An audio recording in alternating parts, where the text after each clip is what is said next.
gotta probably go through. The only other person is in the group. Yeah. Al Yan, that's the guess.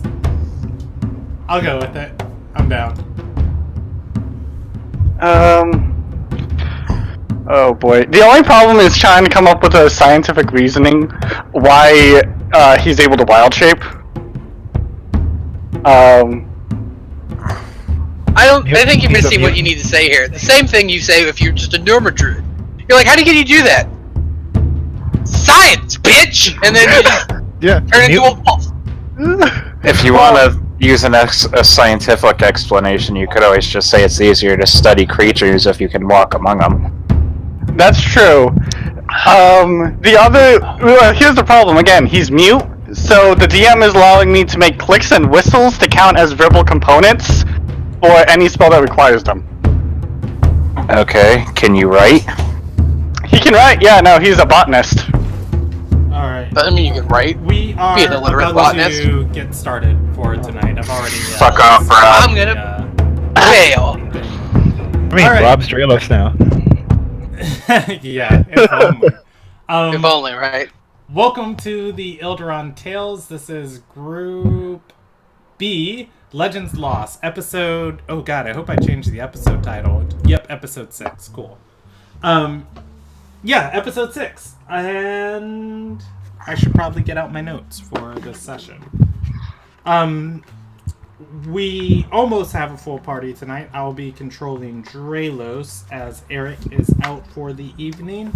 And otherwise, everybody else is here, and Matir is sadly no longer with us. It's been a while since we had a full party. I think that's since like the first session or second. We still don't have one. Yeah, not anymore. Yeah, alright, so let's see. What do I normally do in these things? It's been so long since I've dungeon mastered. Oh yeah, okay, so if you are under the age of 14 and you're watching the content tonight, you should talk to your parents first. Parental advisory is advised. We are playing Dungeons & Dragons. It is a role-playing game. Everything you are going to see tonight is live storytelling. I thought about writing a monologue, but shrug. And finally, we are playing an Ilderon. It is a homebrewed world of our creation. If you want to learn more about it, you can go to our website, which is www.ilderontales.com. And let's jump... Oh! I just remembered. Ilderon Tidbits. That's the other thing I started doing. So I have been giving random facts about the world related to the storyline or not related to the storyline. Is there anything anybody wants to know? Otherwise, I will just pick something at random. Nope. 0 questions. I can't. Okay. I mean, I don't know anything about Northold. So something about Northold. Okay. That was kind of one I was thinking about. So Northold is this nation. It is up here in the world, and it takes up the upper part of the Galcan continent. Northold is basically it is a stronghold. It is the remnants of the Kayak Empire. There was this huge ancient temple devoted to the wind on the mountain. When the Kayak Empire started being destroyed, people began fleeing in every direction. The temple acted as a refugee sanctum. And eventually, with its population growing from the fractured refugees of the Kayak Empire, it grew into the nation of Northold. Northold is primarily Milcerean, and there was also one other group of people that went up. Well, yeah, Northold has a large wealth of mixed people because of all the refugees.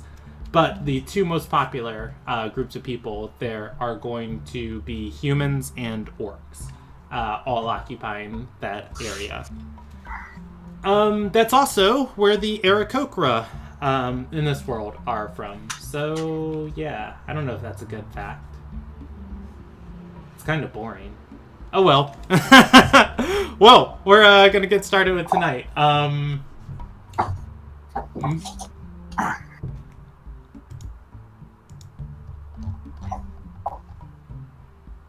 don't feel like we need much of a recap, but I guess we can do a recap. I'll handle the recap for tonight and just keep it nice and short and simple.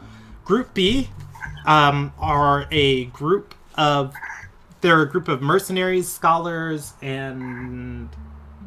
Yeah, I think that's all that's in your ranks right now. Mercenaries and scholars. And they work at the... They are working currently for the Maphis University. It is the arcane university in Alonagai, and they are currently somebody very prominent inside of Alonagai, or inside of the university, was murdered, and they were trying to track down the killer. They got more evidence on who murdered this prominent professor, and they were hot on his tail and protecting who they thought would be his next victim. While protecting who they thought would be his next victim, he was laying traps for the party. The party then decided that they couldn't wait to press charges against him and had to go and arrest him. In the process of trying to approach and track him down, they fell into one of his traps and were transported into the sewers of the Maphis University. Particularly, the portion of the sewers they're in were long abandoned and running water has been shut off from them. And they are just kind of going through like these decrepit, rot-infested sewers that this mage has booby-trapped against them. In the process of going through these sewers, they found a couple paths leading to where they believe... They believe Adriel is at the end of this path, but it is also the only path they can take. They have had to tread through several of his traps and several monstrosities and other horrors that have been left to stew in these sewers. Moving into the water treatment room that was shut off, specifically not to cause problems for the undead living on this side of the university, they ran into a ton of black pudding slimes. Unfortunately, the mercenary Matir lost his life in the engagement, and the party was able to clear out all the sentient slime, and they are currently licking their wounds, looking to go deeper into the sewers. So let's pick up right there.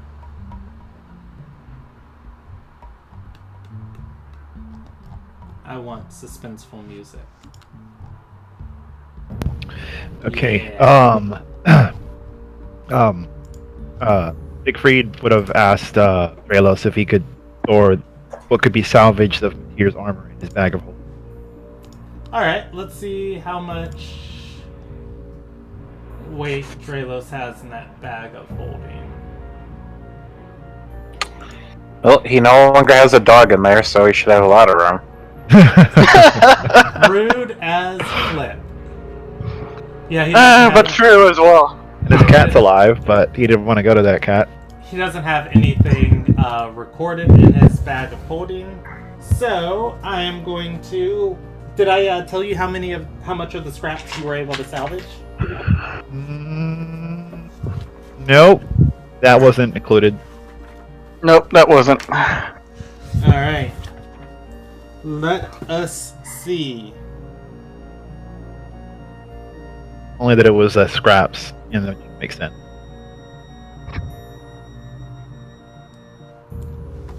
You are going to be able to get 5 d10 of weight. Alright, you're going to be able to get, you're going to get 38 pounds of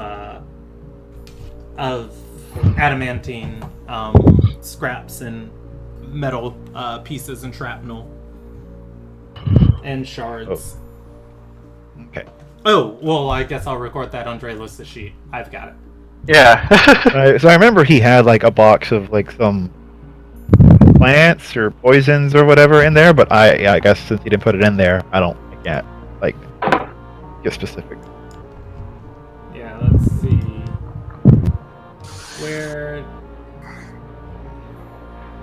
Unless Dreylos, the character, just left him in his room, never put him back in. Oh, storing in bag of holding. Here he goes. He's got it right here. Poison. He put his Dungeoneer's pack in there, backpack inside a backpack. Alright. 38 pounds of adamantine scraps. Alright, it is currently recorded.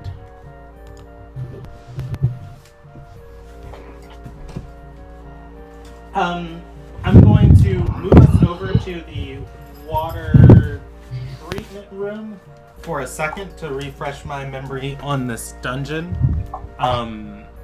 Unfortunately, my notes didn't save on my computer, but you guys are only like 2 rooms away from the final boss, so I'm just gonna link it from here. I was looking at the stream and I forgot he had that other blue contract. 1 blue contract, but I also have another. 1 Well, blue one contract. he stole. 2 blue contracts. Alright,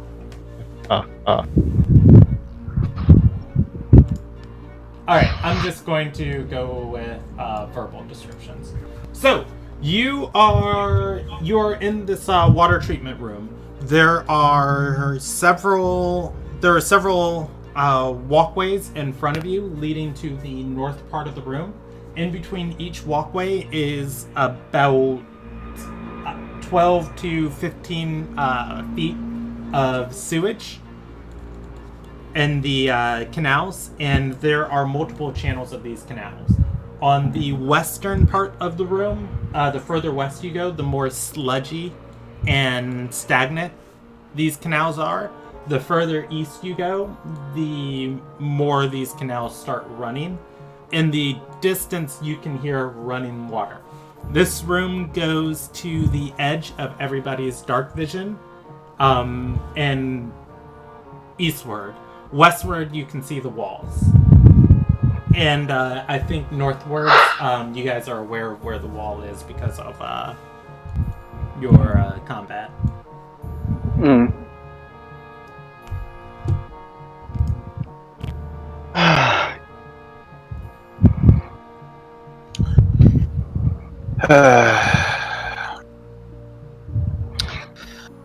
Shall we press on? Better hurry up. AC starts regaining spell slots. Let's go.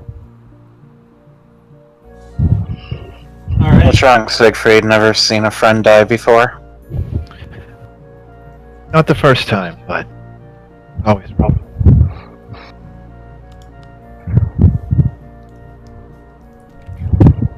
Do you guys keep the same marching order? Let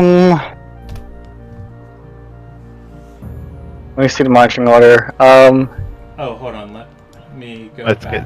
It is Siegfried leading, Vonby following, Kaipeldon behind Vonby, Simon behind Kaipeldon, Dreylos behind Simon, and Admir bringing up the flank. Get Dreylos back up front. Let him scout ahead. Yep. He still has Riveria on him. Alright. That cat stayed safe the whole fight. Yeah. Really, really well. Last fight. It's great. Alright. Dreylos is going to make a stealth check. That's so much. Alright, he rolls a 25. You're those who can see Dralos stalk off into the distance. Kypeldin, by the way, has light cast on his staff.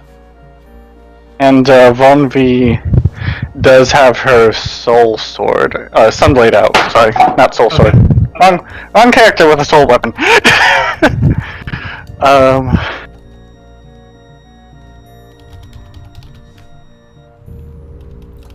All right. Heading down the walkway lining the southern wall of this chamber, you guys are going to see two passageways as they come into vision. There is one passageway far on the eastern wall. It is probably about 120 feet away from you. Well, no. It would be like at the edge of your dark vision, which would be like 90 feet away from you. And then on the southern wall, you are going to see there is a doorway that leads south.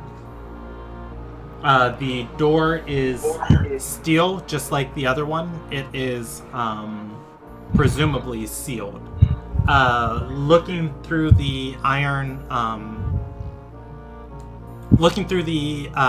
the iron bars of the window seal of the door, you are going to be able to see torchlight in the distance. And that's on the closed door?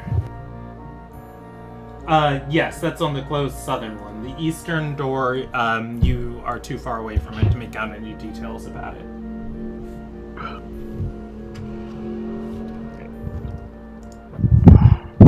All right.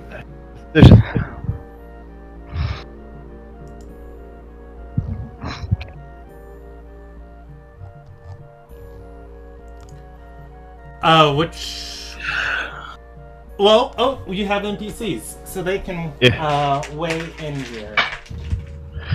I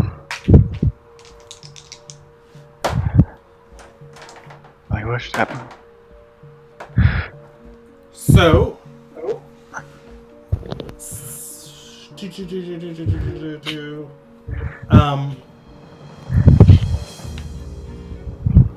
Kypeldin is going to point towards the southern door. Well, no. Yeah, this is how we'll do this. Kypeldin's going to point towards the southern door and say, Kypeldin's going to point towards the southern door and say, if he dimension door down here or use the same spell he did as before, that eastern passage is far too far away for him to safely teleport into this area. Didn't he ward this area from teleportation, though?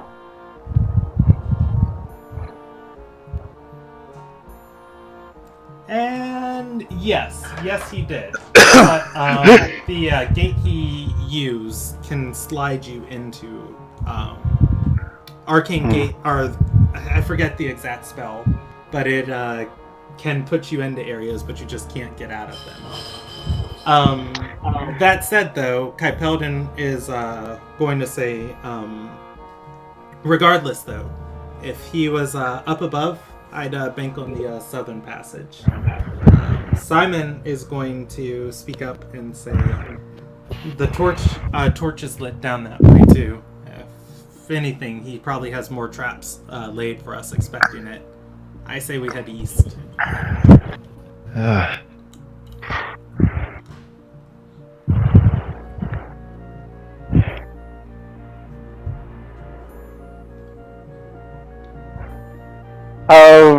Actually, this might be entertaining. Thinking about this, Vonby's going to telepathically ask Luna, where is she? Luna is going to respond, looking for sewer gates! Okay. Very heroically. Yes. Von V has been relaying the direction that she's been moving, towards Luna this entire time. I will say you can do that, but I'm going to say you haven't been doing that. You can start. I actually have been this entire, all of last session been saying that. I remember you asking me last session if you could contact Luna, and you did. And you told her, you sent a very specific message to her. But other than there was no telepathic conversation. I stated to Von V is going to tell Luna that she's heading this way. Lonely is going to be telling Luna that she headed that way. I could have swore I did that last session. Maybe it didn't pick up, but alright, that's fine. I don't recall it, but I will allow you a survival check in the future to do that. Okay. We're currently at the water treatment plant, Luna. If you're nearby that location, where the doors are southern and eastward.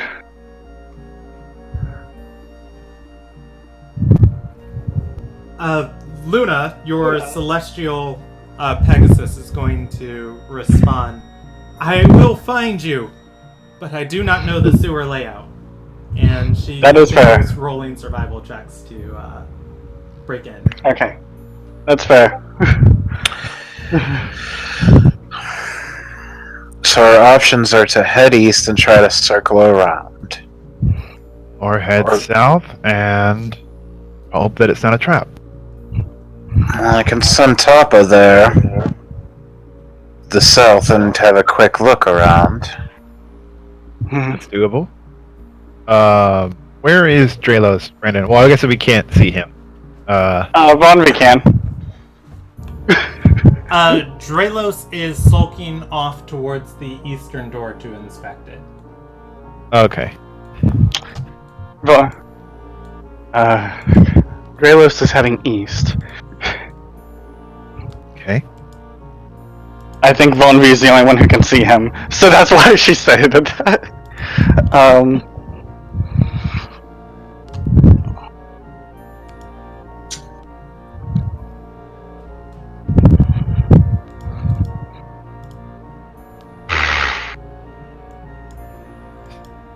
Let's go look at the south, see if it's locked. If it's not locked, we can see if we can send your familiar in, Admir. Alright. That okay with you? Arch-Arcanist? He is going to nod and say... regardless, it's your body's hitting the traps before we get there. Whatever way you choose, that's why you were hired for this job. Right, that's why you're going to be in the back. Alright, you guys move Kaipeld into the back. Yeah, I have an idea. I'm hanging out back there with him. I'm going to... How long does it take to do this? To ritual cast? 10 minutes. Plus whatever this casting time of the spell is. Which is one action. I could ritual cast... Depending on how much time we think we have, I could ritual cast Detect Magic. To help see if he warded the traps down here as well. It is a one spell slot there. I could also just cast it as an action. Kaipelden is going to say,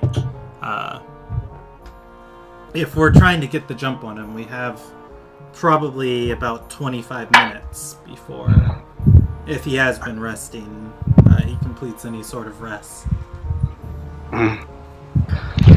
That's fair. I can do it, Von V, if you're worried about using your slots. No, I'm not very... Chatter and heat metal are one of the few things that I can do to damage him. Otherwise, I'm mostly here for support. I can spare it. And at first level, I'm going to cast Detect Magic. Okay. As an action. And standing behind Siegfried, but keeping a good eye out, trying to see what I can to kind of point things out for him before he steps into anything. Alright. Give me un secondo.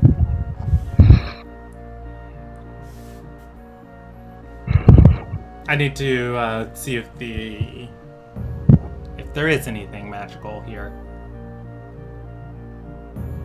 Well, it's a concentration spell, so it lasts 10 minutes, and she's going to be concentrating on it for a while, so...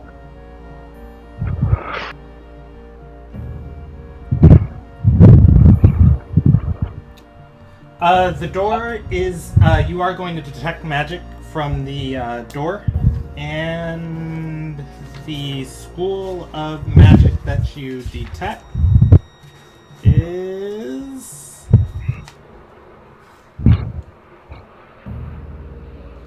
presuming you use your action to detect the school of magic, abjuration. Yep. There's an abjuration spell on the door. I don't know the exact spell.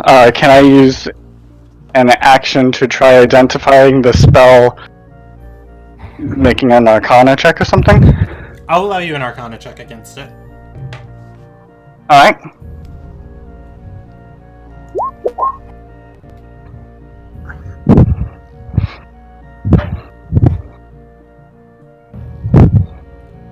So, give me 1 second to make sure I get this to you right. Yes. Because you are witnessing the effects of the spell. You are going to inspect this door, poring over it before finally, like, whatever it is hasn't triggered on anybody going near it, presuming maybe it might trigger on a touch. You can surmise that this is most likely a arcane lock spell. It's an arcane lock from what I can tell. That's easy enough to deal with. Does anyone disagree with that action? Do what you need to do. Alright. I'll cast Dispel Magic. Alright, Vonvi, you are going to see the magic disperse. It worked. If it's a simple arcane lock, I'm not surprised. He doesn't think highly of us, apparently. No, but he might be also setting up traps so that way we waste our slots, so that way we have an added disadvantage when we encounter him.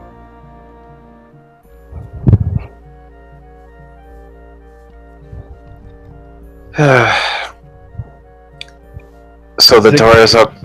Siegfried's gonna test the door to see if it opens or if it has a physical lock as well. I'm taking 2 steps back. Oh yeah, the door was locked. An arcane lock increases the DC of picking a lock. So it would be useless if you don't lock the door. Yeah. Okay. Dralos is far away. Calling out to Dralos, seeing if he hears us. Do you mind picking the lock over here? Might be quicker. So Dralos is going to sulk back towards you guys. After about 2 minutes, you're going to... Or no, not 2 minutes, probably a minute. He's fast. You're going to see him. Were you going to say something, Ramon? Oh no, since he's come, it's fine. Okay. Yeah, Dralos is going to pull out his lock-picking tools. And I should just put Dralos up on my other screen so I have him open all the time. I'd forgotten that because of what you allowed for my familiar, that it has limited telepathy. Could have told him, "Hey, go south, dum dum."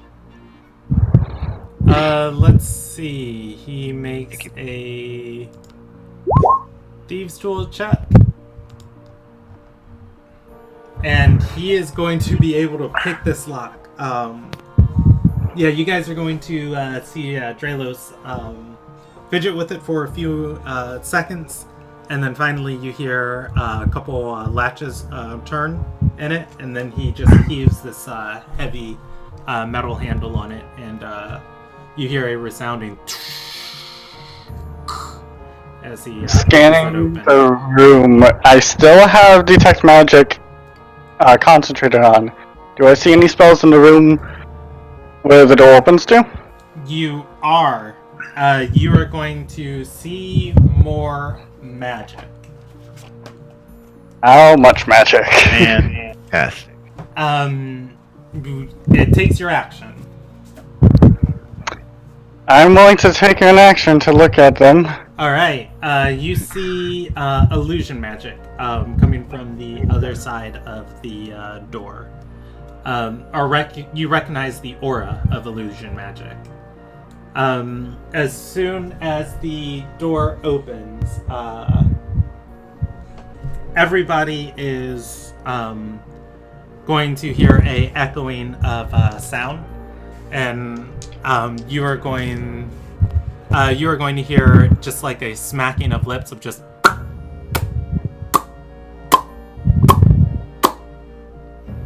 If you could hear me, that would be clapping. As a respect for getting this far. I didn't know who would fall into this trap, but I've had this as a fallback from day one. Really, marvelous. Marvelous. If you can hear me right now, magic mouth. That would be clapping. I didn't know who would fall into this trap, but I respect you for getting this far. Really, marvelous. Can you tell where the magic mouth is coming from? Where is it coming from? Specifically in the room. Let's see. Because I'm presumably I would know it's where on the wall. Right. It sounds like it's coming from behind the door. It's behind the door. It just keeps doing it over and over and over again. Just. If we hit it, will it stop? No. No, it won't, sadly. Stand back. Standing back. Falling back. I will cast another Dispel Magic. I don't think... On just because now it's annoying me. And I keep forgetting I have to do this, but... Alright, I'm good. Fonvi, you can see 2 more of these on the pathway leading south. There's 2 more of them.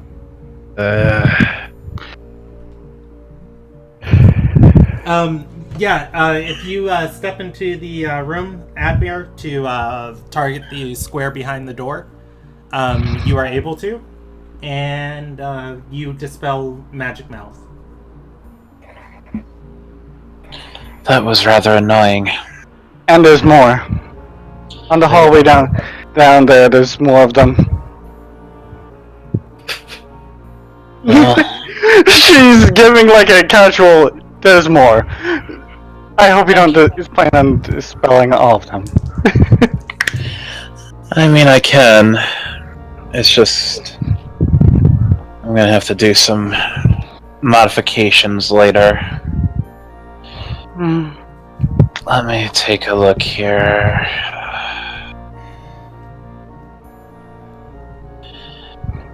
I mean, if this takes a little while, I shouldn't be alright even to still counterspell him in a duel if need be. But it's gonna take a lot of flexing of my magics.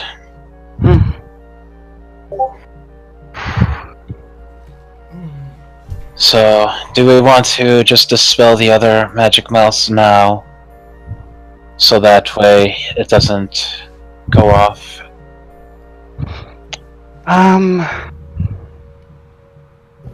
I'd personally rather not. If he is trying to prepare to get more magic, I'd rather move as quickly as possible, even with a minor migraine. Well, these could also be alarms for him.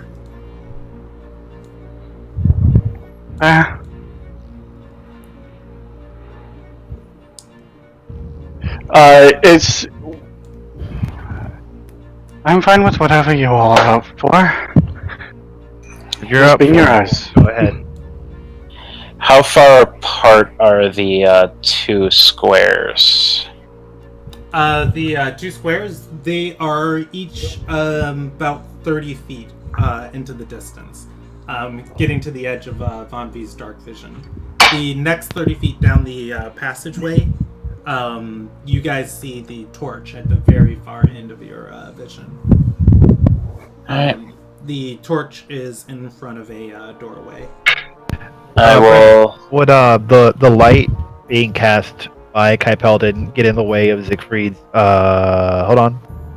Open this thing up. I think he has 120 feet. So do I. It's the Devil's Sight. Oh, okay, Yeah. cool. I've been functioning off of 90 feet. The doorway past the... Oh, you're going to see a doorway past the torch, where the torch's light starts to dim. And otherwise... What is Siegfried's passive perception? 22. You are going to notice you're going to notice sets of chains on the ground between the 2 magic mouths. Okay, we got some chains in between them. Could be a trap. I'm dispelling one of the magic mouths. Alright, the closest or the furthest? It's got 120 foot range, so I'll go for the furthest one first. Alright. And I'm yeah, good. you don't have to roll anything for that. Von V's going to see another aura of magic start dissipating. And I'm good. Doing it on the 3rd one. Okay. And afterwards, and as we're walking, I'm going to be converting 1st level spells into sorcery points, and then sorcery points into 3rd level, or 1st levels into sorcery points, and sorcery points into 3rd levels. Okay. As you are walking, do you guys send Drelos ahead, in front of you, or do you all follow behind him? Oh, I was muted. That's usually the plan. Send Drelos ahead, scout out. Alright. We're in a rush, but we're not dumb. That dumb. Hey. I said that dumb. I rolled that to me. Drelos rolled a... here we go. Let's roll that one more time. Boom. Drelos rolled a 14 on his perception check. He is going to start skulking forward. You're going to see him... Brandon, does Drelos have proficiency in perception? He does, so that becomes a 17, doesn't it? Yep. Alright. Saving his life right there. Well, no, not really. I love rogues. He is going to walk forward. You guys are going to see him scanning the floor. It appears he is looking for the chains. He doesn't, however, notice them. As he's just very cautiously moving forward. His foot is going to go down, presumably where a set of chains are.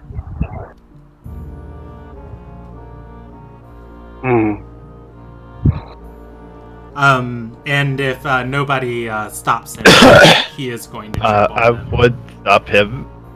Yeah. Like, hold on, man, hold on. There's Should a be chain there. There should be. Yeah. There's. Drelos is going to stop, look around, and still, like, up here, he's just like, what? Okay, we need the light up here, calling out. Capelden is going to move closer, and as you guys all approach, you are going to see the chains. They are completely, or rather, some of them are loose, but underneath some, you can see some of them are taut. What? Are they holding?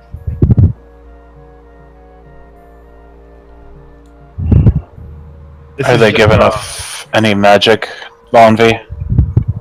Are they, dear? They are not.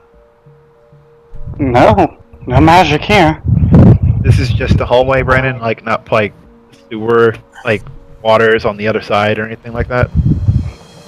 Yeah. It is just a hallway. You do hear the sound of running water from the east. Wait. I'm sorry. I have to orient myself. You guys are moving south. Yes, the east. You hear the sound of running water. Alright. Brandon, just so you're aware, and I'm bringing it up ahead of time, I've converted all my second and first level spells into slots, or into sorcery points, then to spells. So I'm back up to 3 level 3s and 8 sorcery points, but I have no first or second levels, okay? Okay. I just want you to be aware so that way, if you're wondering how I got back spells slots, like, you know what I mean? That's fine. You told me you were doing it. Alright. Drelos is going to make a dexterity check, stepping gingerly through these chains, placing his feet only on solid stone. I'm going to move the DC down for everybody else. It is, if you follow Drelos' path, it is a DC 14 check to get through these chains laid out on the ground. Oh. Is it a save or a check? I'm sorry. It would be a check. It would have been a save if he didn't see it. I'll allow it as a acrobatics check. My dexterity saving throw is better for me. Funny enough. Acrobatics check. My aura protection doesn't help with that, does it? No, it is a check. All right. I will burn 2 sorcery points so he can roll a d4 and add it. Hey. Wait. Can you do that as a reaction? It is a reaction to do. Okay. Starting at 6th level, when another creature you can see make an attack, an ability check, or saving throw, you can use your reaction and spend 2 sorcery points to... Touch.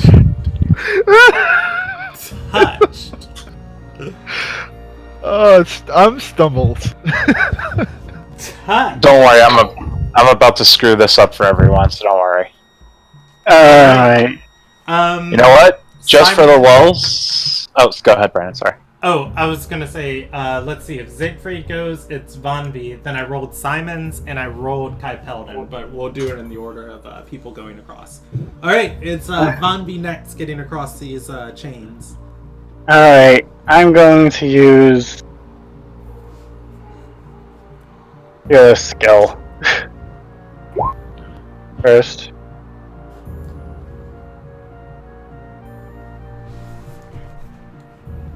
Alright, That's gonna help much! Well, what's your, Bardic Inspiration's a D8, go ham on it. Yeah, 1d8, hold on. I need to bring out... You have a 1/4 chance of passing with it. Yeah. Hey. You did it. We're both stumbled. Touch! You are going to put your foot down, Your toe is going to scrape against a taut chain, and then very, very carefully you are going to twist, turn, spin, and plant yourself on the other side of these. Siegfried does the golf clap. Not easy doing it in heels. My turn? Another field. I will use my inspiration to give myself advantage. I forgot. Inspiration. Wait, it's Simon's turn. Let's go. Yeah, Simon rolls a 9.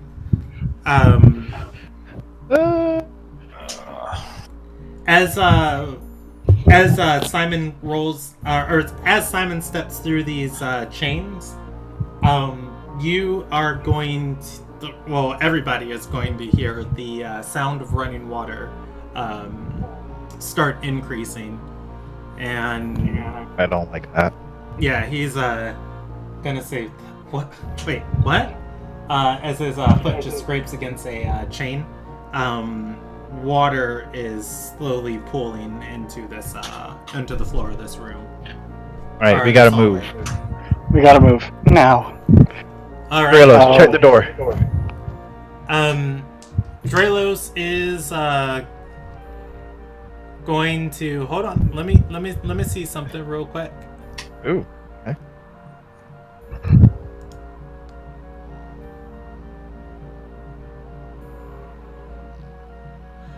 All right. So you are going to tell Drelos to check the door.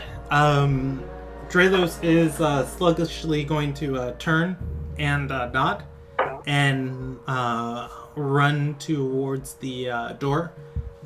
He starts feeling across it, and he's going to roll an investigation check. Can I give him advantage by casting light on the door? I will allow you to do that as a help action. You can cast light on the door. Yep. I don't know why that rolled twice. I'm going to take the first one, and that is going to be a 16. Drelos is going to start feeling at the door, and he is going to say, it's locked. I think I can pick it, but he rattles against it and says, I think it's barred too. He begins a thieves tool check on it to try and pick the lock. If you can pick it, I'll see if I can kick it down. Charge into it, whatever. All right. Drelos you are going to see him finagle with this lock. And let's go to more appropriate music. Don't we have like heavy rain? Yeah, there we go. All right. Drelos is going to go to this door. You're going to see him again start messing with the locking mechanism of this door. Takes a second before he just jams a dagger in there, hits his fist against it, and twists it. And a second later, he moves the latch of the door. Again, the door does not open. Admir will charge. Siegfried will charge at it, do a shoulder tackle, see if it can bust it open. I will do no such thing. I know. Athletics check. All right, roll me a athletics check. And I give him bardic inspiration. You gotta do it on your turn. Yeah, fair enough. Yeah. So this passageway is only wide enough for 2 people to get next to the door at a time. Drelos will sulk back and allow somebody to help Siegfried if you want. The water at this point is up to your guys' knees. Siegfried did not break the door down. It does not even budge. Ugh. Oh boy.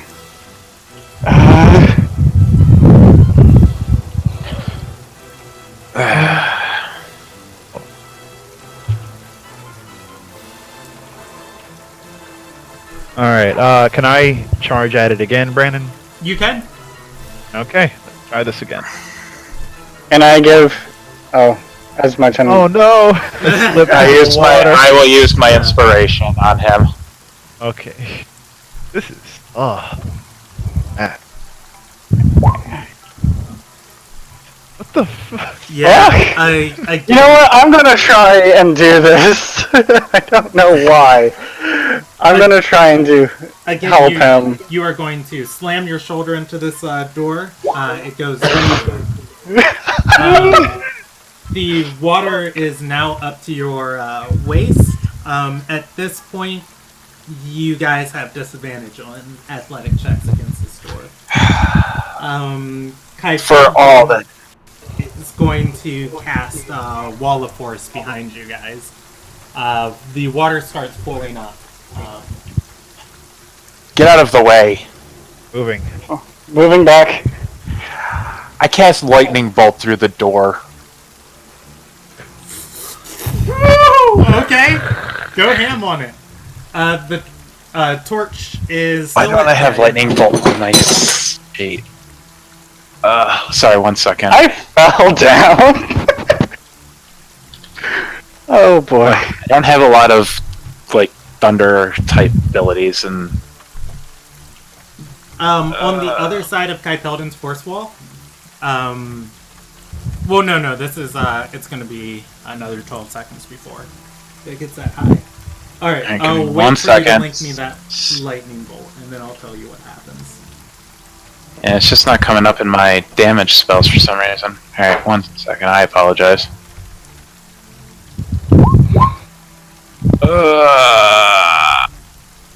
It is 8d6 lightning damage.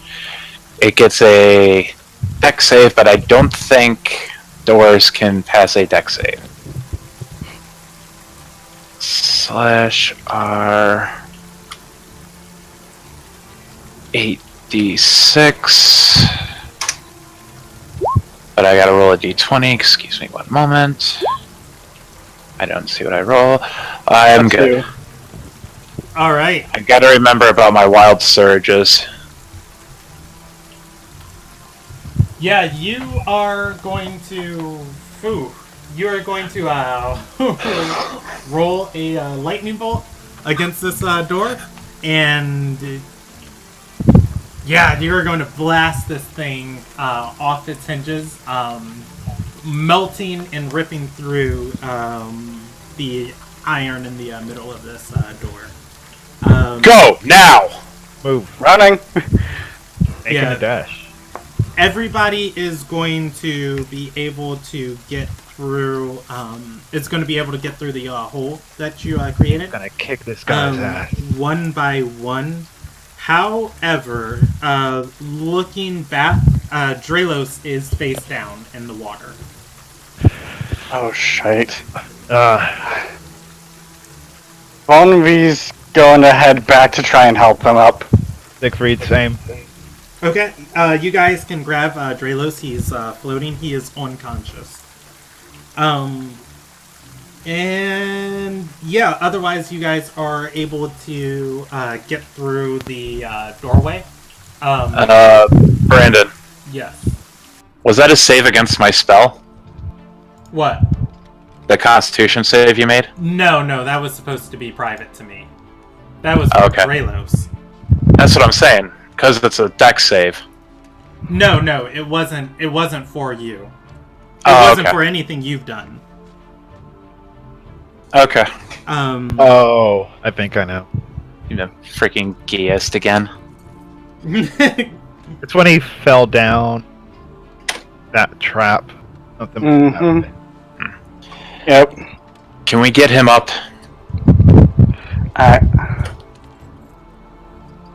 Can I do a medicine check real quick?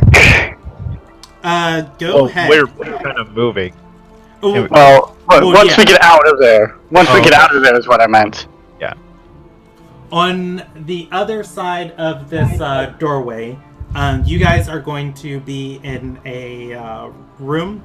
And this is, I'm letting you know this before you make the medicine check. Okay. you are going to be in a room. Oh gosh. So it is 6:15. I want that noted. I am explaining all of this exactly at 6:15 p.m. Okay. That is my time. I don't like the fact that you're pointing that out.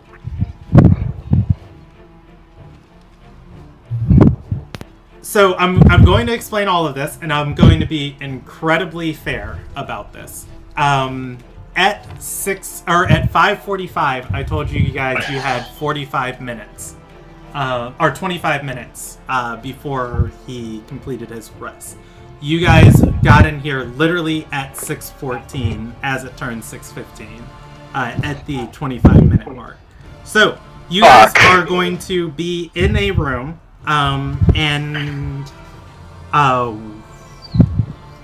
in this room, it looks like some sort of tinkerer's workshop. There are chains hanging from the ceiling. There is sculpted, or rather, shaped stone cutting off passageways, and basically this room was magically molded here. You guys are going to see glass chambers of sludge in the middle of the room, and you are going to see things moving occasionally in the chamber.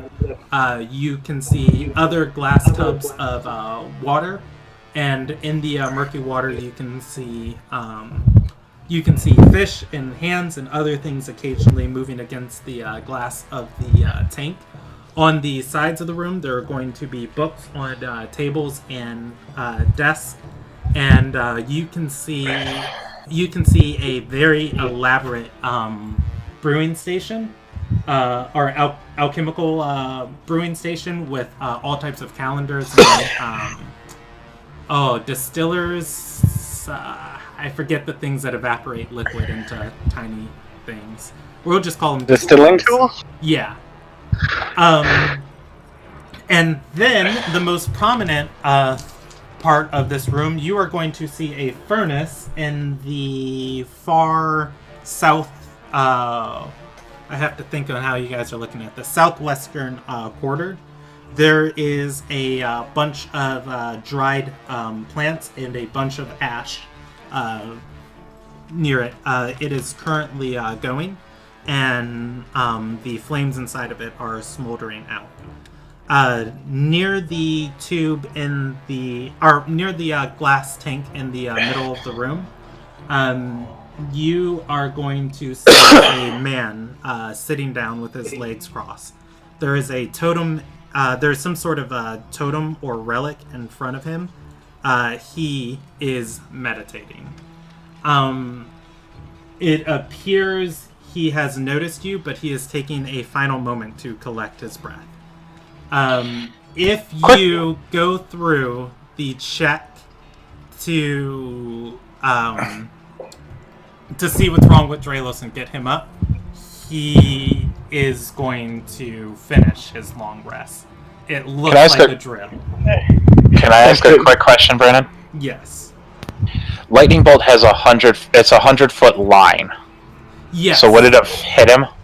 No, it would not have. If I'm going to draw something, I don't even know if the draw tool is working.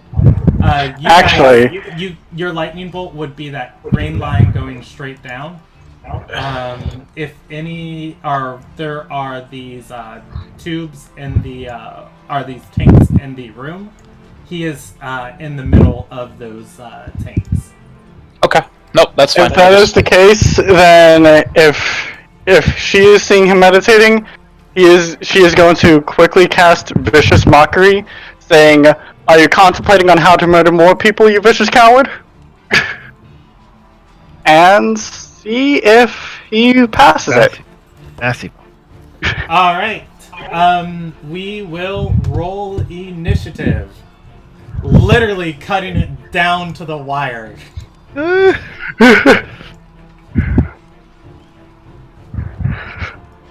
let's see. If does is your short rest interrupted if you take a spell during it? It forces him to laugh. He can't concentrate on a rest if he's forced laughing taking damage. I know that. I'm just like I'm curious what the text of short rest say. You guys beat the requirements to get here in time. A short rest is a period of downtime, at least 1 hour long, which a character does nothing more than strenuous. Then eating, drinking, reading, and attending to words. Character can spend hit dice at the end of a short rest, up to the which is for each hit dice spent. Character gains. The player can decide to spend additional hit dice. Well, I mean, I'm gonna roll you guys interrupted, but he could technically just spend the first round of combat just resting, just like. Not if he fails to save. He can't rest if he's stuck laughing at a joke. It depends on if he's engaged in combat, I would guess. No, I'm not ruling that way. I'm just saying if you guys ever wanted to bring it up to another dungeon master, and a dungeon master interrupted your short rest, you could, by the rules of D&D, just say, yeah, we're just not gonna fight the first round. We're just gonna stay here and get hit. And just anyways, you guys are going to cast Vicious Mockery on him. It is a 3v1. Oh wait, no, it's not. You guys have Simon and Kai Pelden.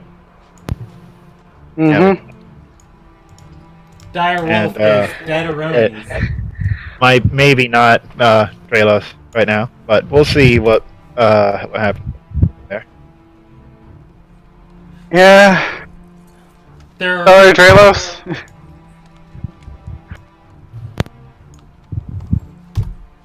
Alright.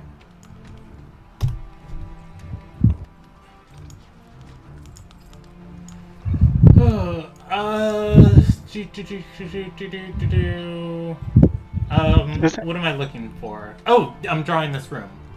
Alright, so you guys came in from the north side of the room. Wow, I rolled shite for that damage. Draw this in. Vicious Mockery isn't a great damaging spell.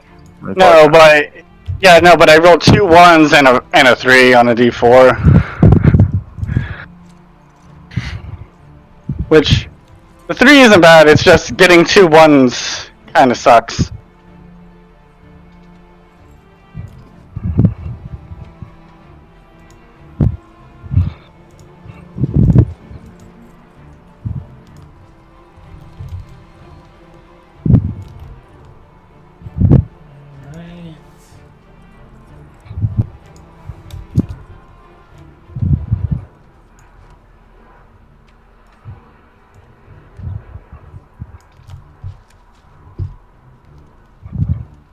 And let's get some brown in here. Nope.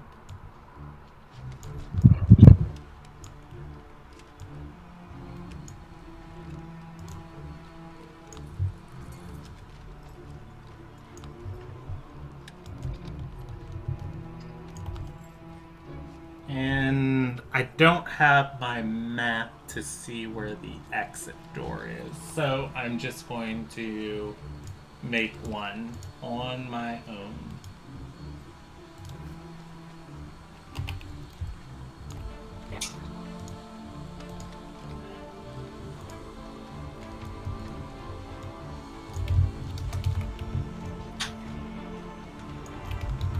That's 2 green.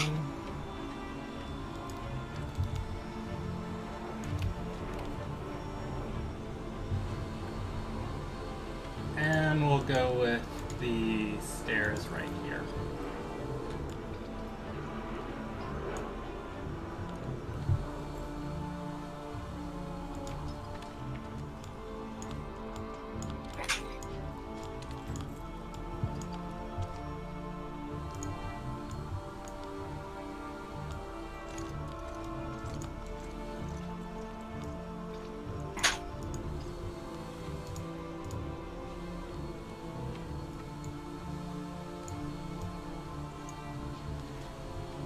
And I need one last thing. Oops. Nope, I want that to stay brown. Alright, and the final thing I am going to draw in this room is the passageway in.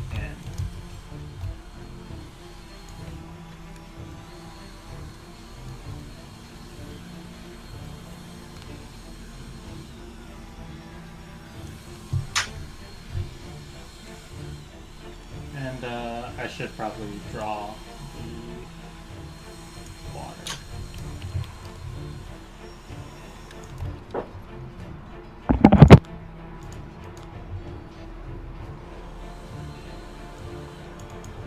To the back. Alright, that is everything I need.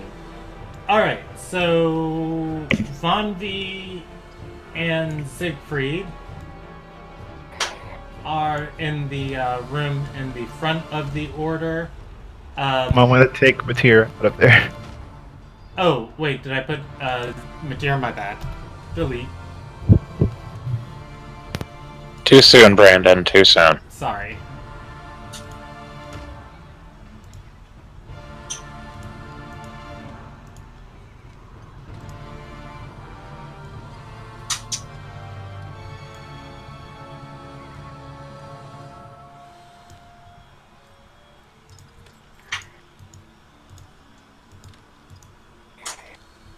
And that goes to the map layer.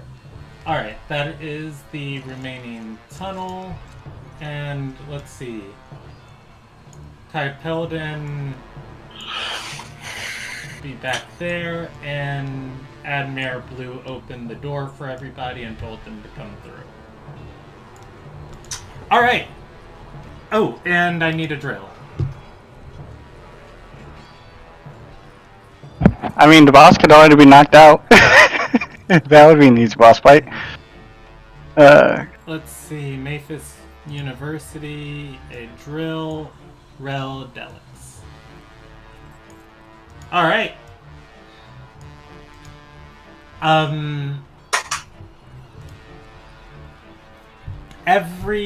Well, don't roll initiative yet. Let's clear turn order.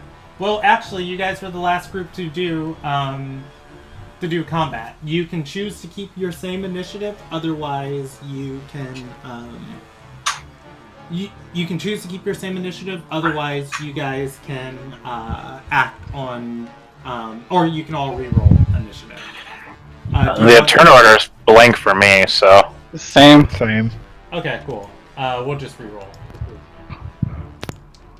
holy Okay. fuck. Wow, nice.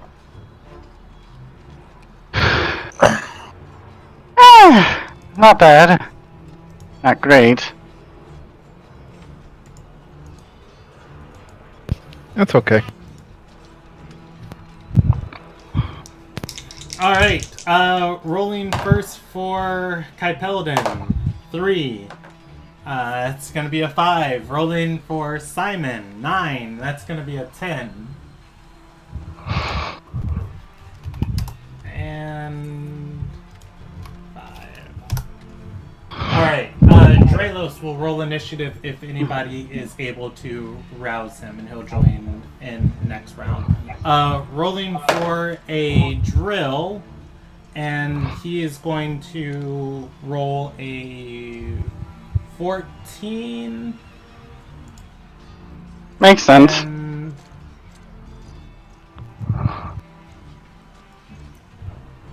I would normally add his intelligence modifier to his initiative, but since he is not completely prepped for you guys, he is going with his dexterity. Alright. And sorting. I'd like to put him at the bottom. Alright, sorting again. Alright, he heard you guys banging. You sent it twice. Oh, is he? That's my bad. Alright. It's not deleting him. There we go. Alright, so he heard you guys banging on the door. He is not surprised by you. However, he notices Von V casting a spell, and he is canceling his short rest in response. Okay. It is Admir's turn. Admir has 1 initiative. Okay. Oh, did he succeed the spell save, or did he use counter spell? No, you're going to roll your spell on your turn. Okay.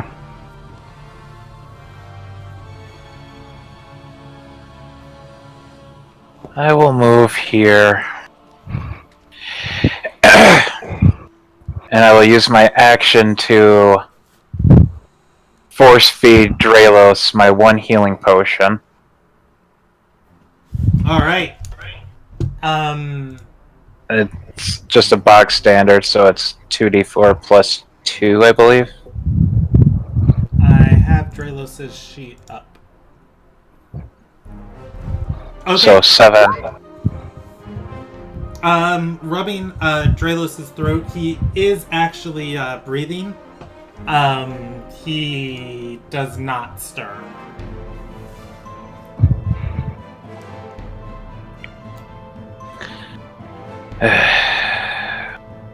Annoying.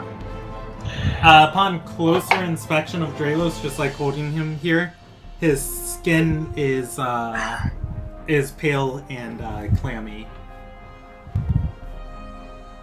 He looks sick. Not sure what it is. Damn it. I will then use 2 sorcery points and use my Eldritch Blast as a bonus action. Okay. On a drill? Yep, so 3 shots coming his way. Alright, he's going to get up and say, honestly, I didn't expect you to be here, so...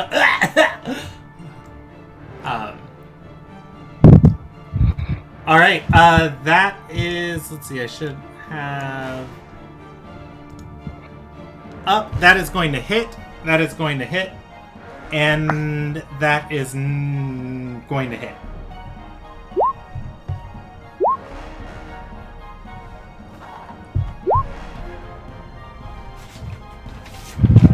Alright. Consistent. 16 points of damage. I'm going to put a drill's HP as AD1. Alright. And then I will finish my turn stepping in front of Kypelton.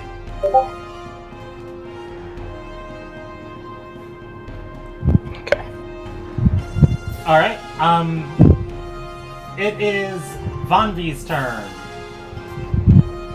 You know what I mean? Wait, is it I'm Von V? sorry, it's Siegfried. Yeah, Siegfried. Okay. So since my familiar was on Draelos' shoulder, I guess still on him, can lay on hands work as long as he's touching him? Yes. Okay, that will use up my action. Yes, it is an action. Gotcha. Lay on hands. No, that's fine. That's fine. I will use 10 points of healing of lay on hands on him. Okay. And I'm assuming you're expending 5 points to cleanse a condition or poison, and then 5 points of healing. Yeah, we'll go with that. Okay. And I do just want to be aware, make you aware of this in the future for playing a paladin. You laid on hands him earlier, but you used it as healing. Lay on hands is actually 2 different actions. You can choose to heal, or you can choose to expend points. And expending up to 5, you can choose to cleanse a condition. Okay, thank you for that. As I read that and I was confused, and I was like about that, but I didn't know that it worked like that. You don't get the healing and the cleanse. You get the healing or the cleanse. Thank you for that.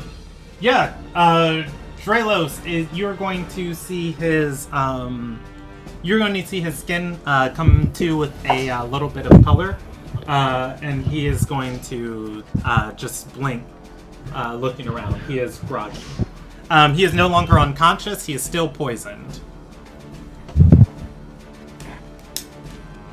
Okay. Right, can I ask Von V if she has lesser restoration to heal him before I get moving? Yeah, up to 25 words. And Von V can nod or yell yes, but she can't give any in-depth reply. Yeah. She'll shake her head. She does not have lesser restoration. Shit. Yeah, no, it's just like, no. Sorry. Okay. Alright, so I can't use my attack action since I used lay on hands, right? You cannot. You can do anything you can do with the bonus action. And lay on hands can't be used as a bonus action. That's as a bonus action. Yeah. Alright, thank you for that. No, I will stay up here. Okay. For now. That is Siegfried's turn. A drill is, after getting blasted, you guys stepping into his den, and he is going to, say, blast you! You got here quicker than I thought. Do you know why my former mentor recruited me? He moves to and he's going to say, because I was entrapped to be a master of alchemy. And without his tutelage, my skills have only grown.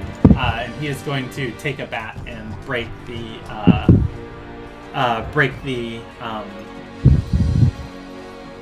cylinder of water. And let's see where I archive this guy at.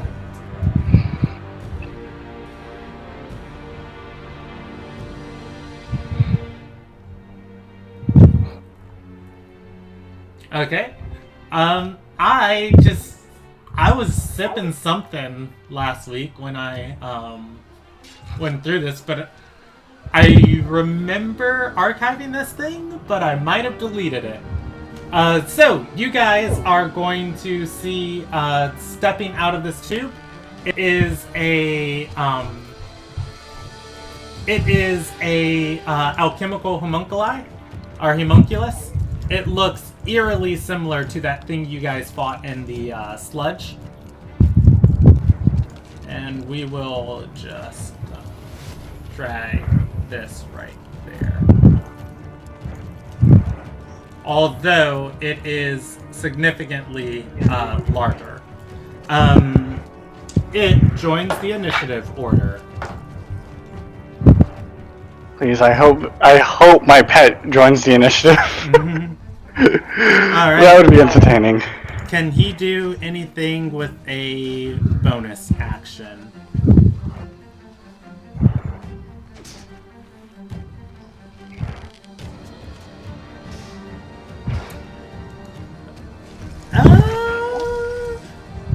Not that he's willing to spend on stuff like that. Alright, he is going to break that, and then let's see. That was 10 feet. 20. Alright. He is going to move here and begin ducking. He has partial cover from range attacks. He begins going through, sifting through something on his person. That is a drill's turn, and this thing joins the initiative order. Alright. It is Von V's turn. Von V's turn. Your Vicious Mockery is going to go off. He rolls a Wisdom saving throw. Wisdom saving throw? Okay, he rolls a 17 plus 2. He's going to make a 19 on the save. That's gonna pass, sadly. Alright. Although I still have bonus action. No, that's not a bonus action. What I can do real quick. Not much.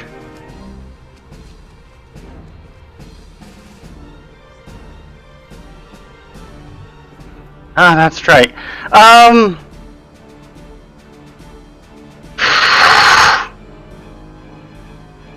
If that's the case, let's see here. How far can I move? Move 30 feet. So I can move right over here. Okay. Let me just make sure that I got that right. Okay.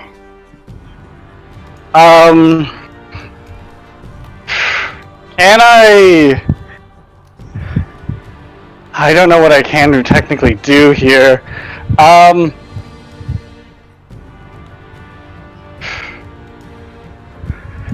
I guess the only thing I can really do, actually, I need to see if this is a bonus action. I hope it is, because this is entertaining as hell if it works. It is not. Fuck. I don't have anything that's really a bonus action, so sadly, I have to just... looking at Simon, I'm going to cast level 1 Healing Word, and it's just like, I hope you're just saying I hope you're ready for a fight. Alright. Simon will respond on his turn. It's Simon's turn. Simon is gonna say, I'm always ready to kill an ally mage. And he gets 5 extra hit points increased to him. Yeah, Kai Peldon is going to say, arrest him if you can, but if he dies, he shrugs and says, we were attacked. Simon is going to move 30 feet forward and take the dodge action.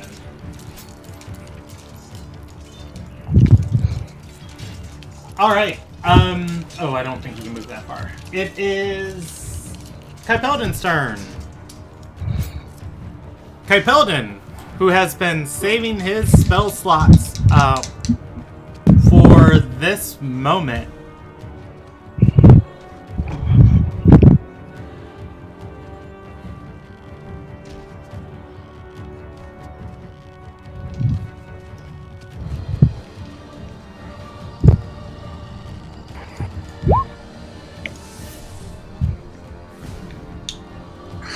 Kai Peldon is going to Kai Peldon is going to get in a position to Kai Peldon's going to get in a position to attack him, and before he does, he is going to touch Admir and say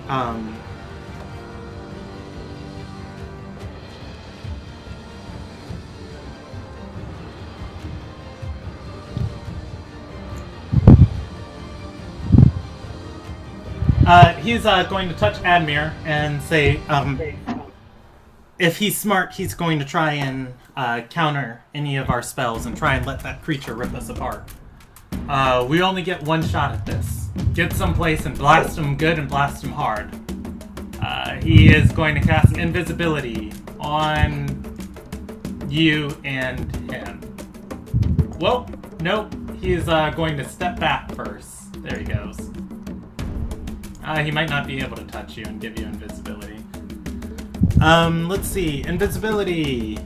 When you touch a creature you touch, yeah, he can't. He cannot touch you on that. I look at him and say, let him go ahead and do your thing. He is going to cast well, he'll still go for it. He'll cast invisibility on you, and Adril is going to look over the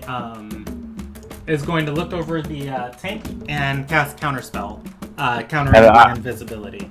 And I will counter his counterspell. Yeah. Welcome to Let the chess match begin. Welcome to the mage land. Right, hold on. This could still screw up because I have to roll my wild magic die. You and if it doesn't screw up, you and Kai Peldon. I'm good. go Just hold invisible. on for 2 turns. You guys cannot be targeted by counterspell. All right. That is his turn. And it is the Horror's turn. I'm going to move you. I would move you to the GM layer, but you can still see you. I'm just going to say you guys are invisible, okay?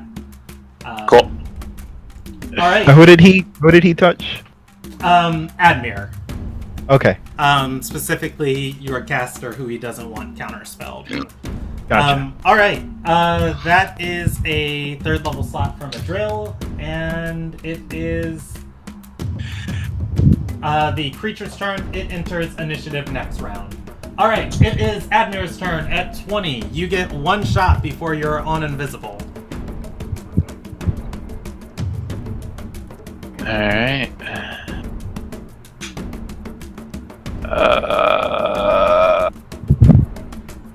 What is the range of this one spell?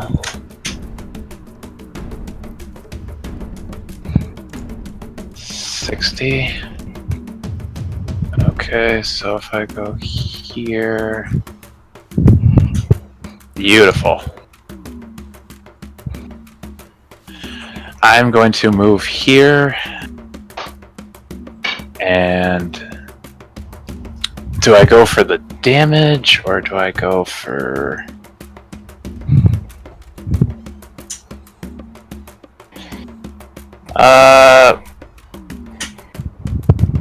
let's try it. Screw it. I'm going to use my last 3rd level slot. Okay. And I'm going to attempt hold person on him. All right. He is going to roll, what is that, a wisdom save?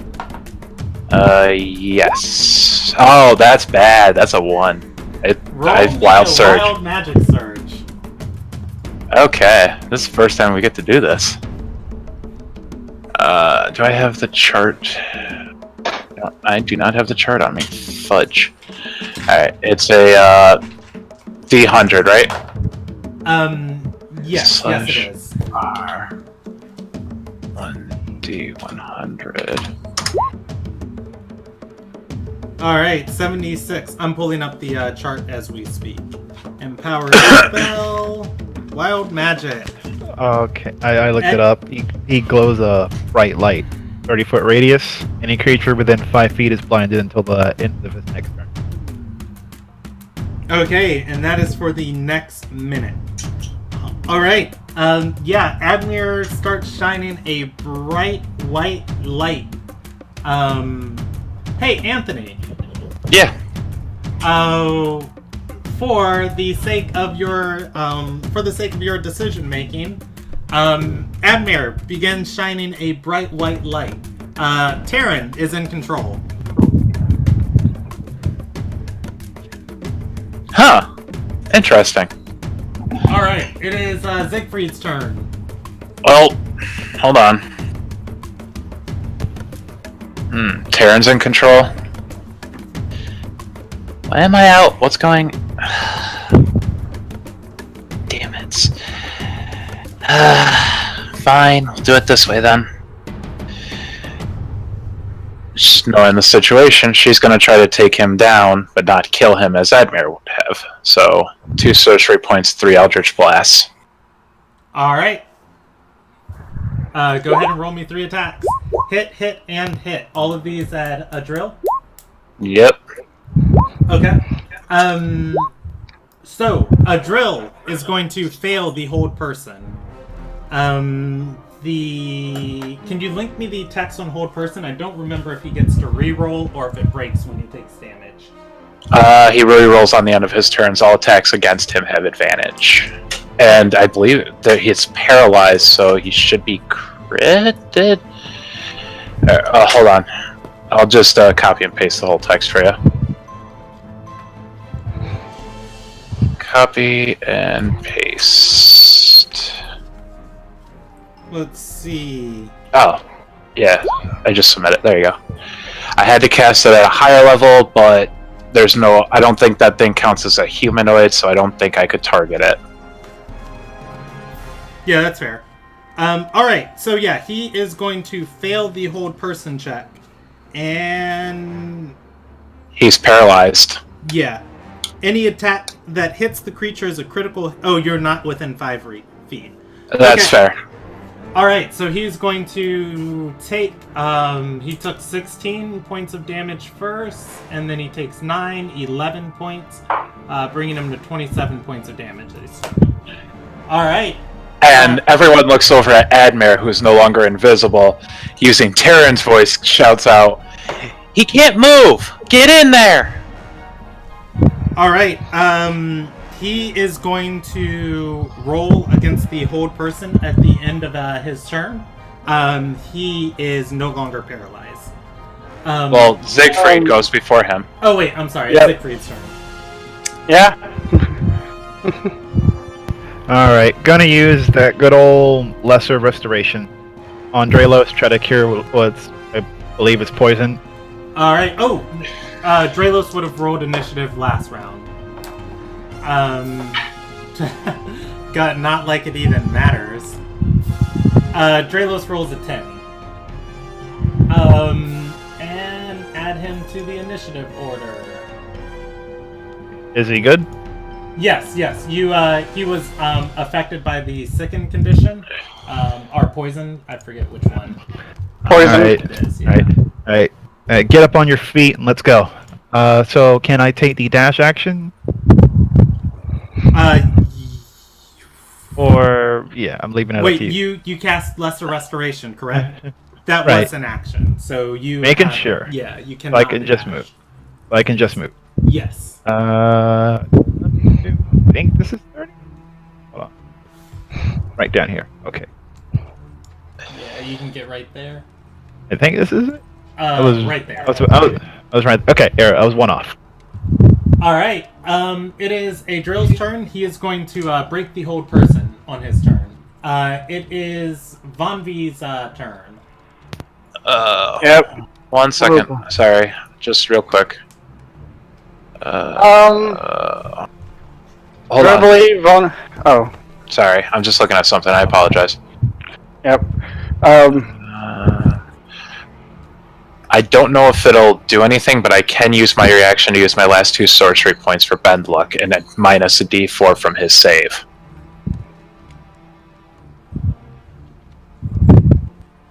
That is up to you. That's what I'm doing, but I don't know what he rolled, so I don't know if it'll help any, but so it's a -2, so I don't know what he rolled, but he still need to beat an 18. I actually have to calculate this because it is ridiculously close. Alright, so he gets +6 to wisdom saves. He's got to beat an 18. That is going to put him at a 17. Yes! He is still paralyzed. Alright, that is his... that is his turn. Yeah, that's his turn. It is Von V's turn. Great job on that twisted luck, by the way. With that, can I use my verbal commands to tell Luna to try and get her butt here? Mentally, and then let's see here. You can, but again, she is at least bare minimum 1,000 feet away from you. Boy. And does not know the layouts of the sewers. That's fair. Okay. If that's the case, then because he is paralyzed, he cannot counterspell this. If he's going to bring his own creatures, let's have a party. Alright, more hold creatures? Or more summon creatures? Yep, casting my 5th level spell slot. Causing another, two sets of CR1 creatures. Alright, 2 sets of CR1s. They're going to be dire wolves. Because your DM planned this. kidding. All right, here we go. Boom. Because I So know he gets- the statistics. So you get 4 dire wolves. We need No. Toad. No, They're doubled. Yeah, 5th level spell slot. Oh, okay. I thought you said 2. Yeah, 2 sets. 2 sets of 2. Aw, no Toads. You were the MVP. And then realizes that he hates Toads. All right, here we go. Well, this is easier for me to run. It runs quicker this way. That's Von V's turn. They roll initiative. As a pack. Yeah. They are going to move next round at 9. Alright, and their orders are to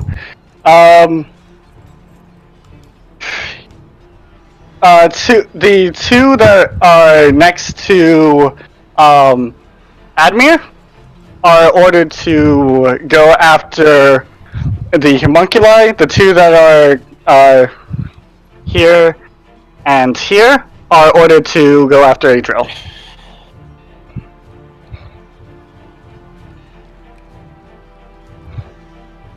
To make it easy for you. Okay.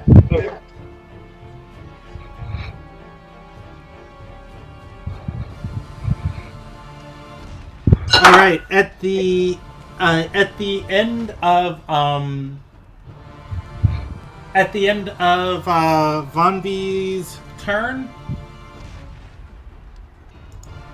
this one is going to this creature is going to target Admir. It is going to stare at him, and he is going to feel the same set of magic take control of his body as he becomes terrified. Roll me a wisdom saving throw. It uses a legendary action against you. Can I... Is that counted as a spell? It is not a spell. Okay. Everyone 17? rolls this? No, he's targeting Admir. Alright.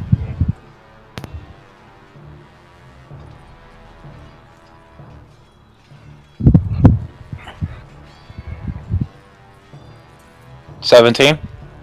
17, you are going to beat its DC. Let's see. You are immune to its glare for the next 24 hours. Alright, that was Von V's turn, it's Simon's turn. Does he want to step up to this thing? He will.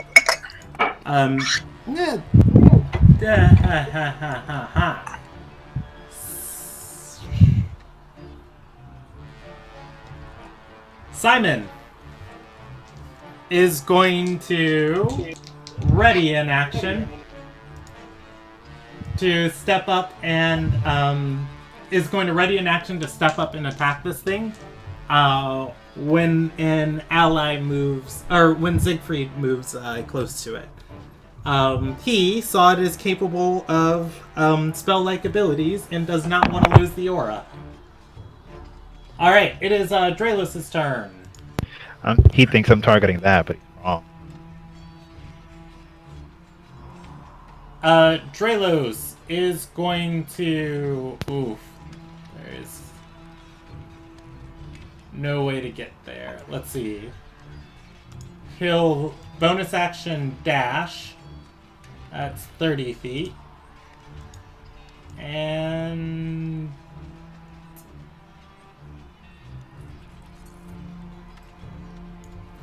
30 feet.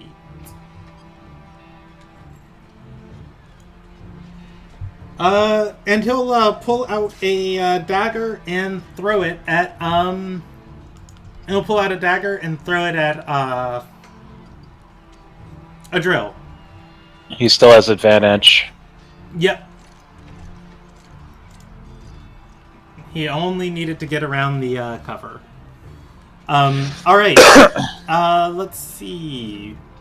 He'll throw the... Didn't he break that as a tube? How big is that tube thing? It went to the ceiling, and once he broke it, it's big enough for him to crouch behind.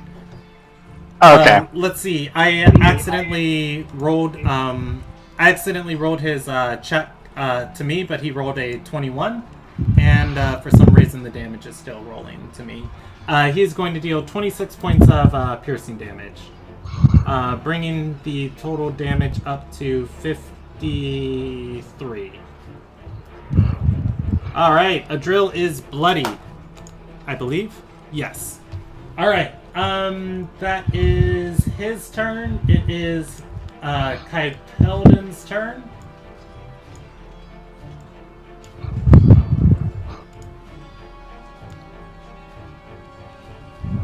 Alright.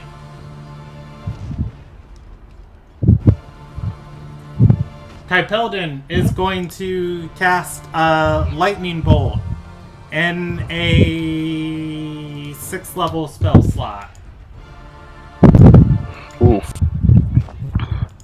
Adril fails the saving throw, and how many? 8d6 plus 1, 2, 3. So 11d6. Yeah, 11 d6. Oof. Big oof.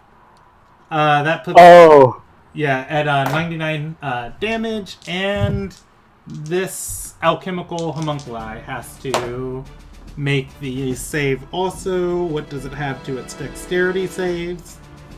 Really, the only thing this thing doesn't have dexterity saves in. Alright, it is going to fail too, and... It takes that damage? Yep, it takes that damage. I'm just making sure it's not immune to it. Oh, it has advantage on saving throws against magical spells.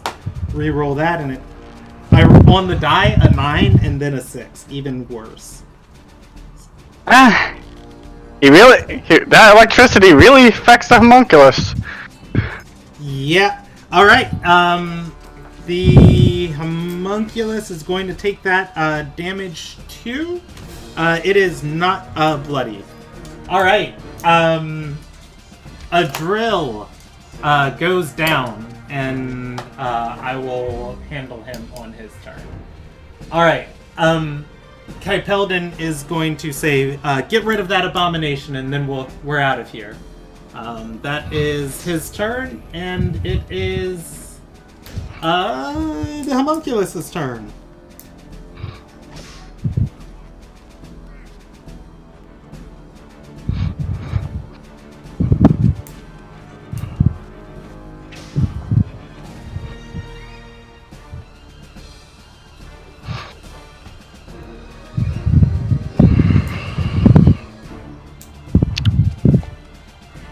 Does the homunculus skip its turn? No, it's attacking. I'm just debating if it's casting a big spell or a small spell. It is going to move forward. And let's see. Well, Admir technically did the most damage. It's not the smartest thing in the world. Admir didn't look like it did a lot of damage. Alright. It can attack Kaipelden, Simon, Draelos. Alright, I'm gonna roll it a d3. 1 Simon, 2 Siegfried, 3 Draelos. And it is going to roll a 2, because I feel like that's really mean if I just make this thing go hit Draelos. Alright, it steps forward. Siegfried is technically in range of him, so that is going to trigger Simon's action, and Simon takes 2 attacks. Simon's going to miss the first attack and hit on the second attack, burning his last 3rd level spell slot to smite.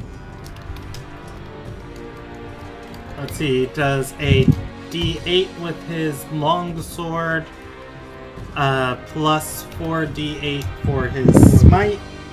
And this thing is not undead, so he doesn't get any additional from there.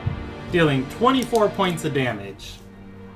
And he's gonna just cut into it, going, "Aha!"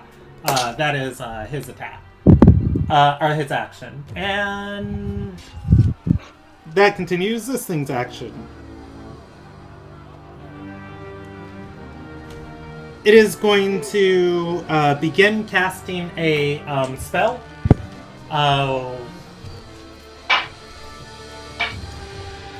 If nobody counters it. I can. I already used my reaction, so it'd have to be that. Oh, yeah, I'm gonna cast a counter spell. Alright, what level are you casting it in?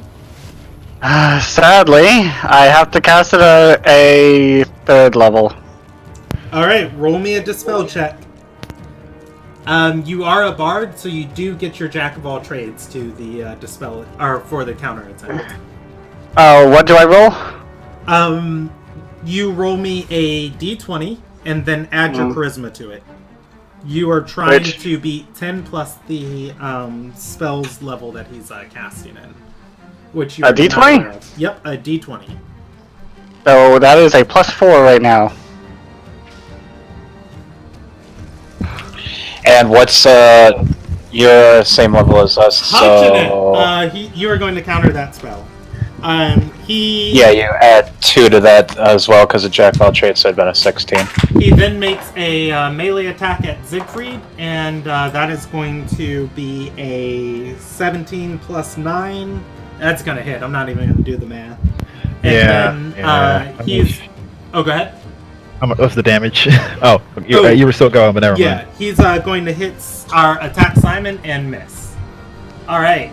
To Siegfried, he deals 3d6 plus 4 plus 6d6.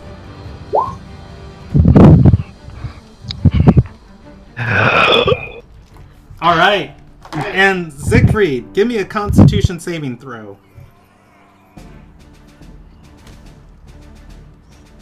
That's a 19 with my aura. All right.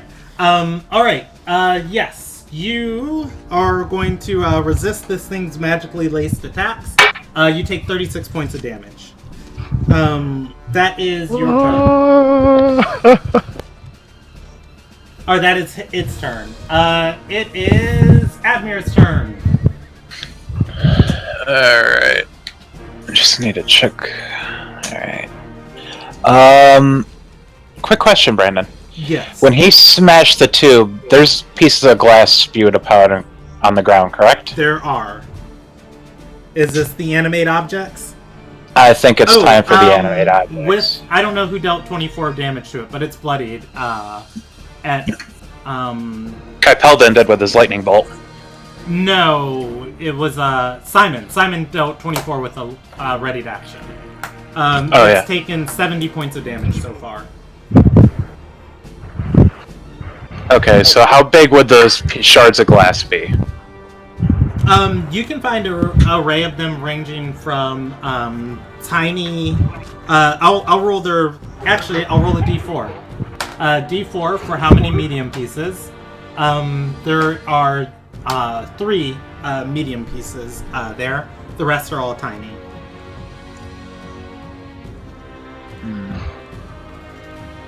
Okay. So tiny, and it's 12 as 10 as tiny. I believe you get 11. 11. Okay. So yeah, let's do that. Oh! Alright, and you command them to... I think it's your bonus action to command them to attack. Yep. So I will move... Well, let me do my wild magic. Okay, I will just... I'm going to handle them as a swarm around the enemy. That way I don't have to make, 20 of these things. Understandable. Alright, let's see. You can get...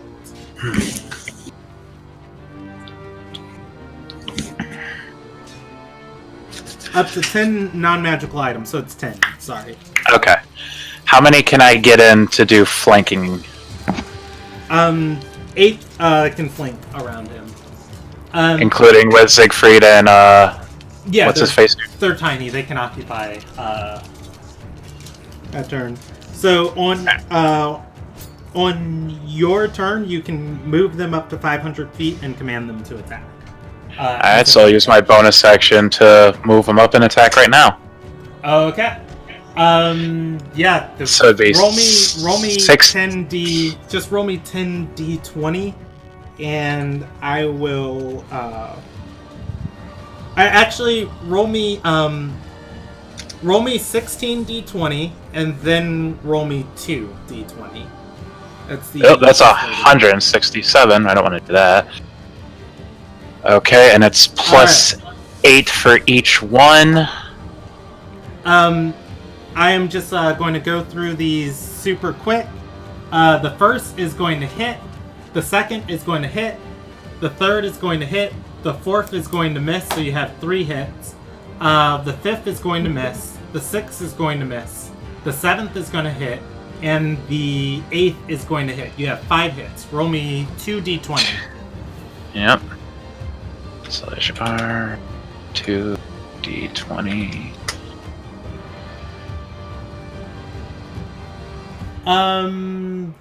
Hit and hit for the plus 8? Yes. Those are going to hit. You have 8 hits. So roll me 8. Or wait. 7 hits. 7 hits. Roll me 7d4. Plus 7 times 4 is 28. Yeah. So 7d4 plus 28. All right. These pieces of glass are going to.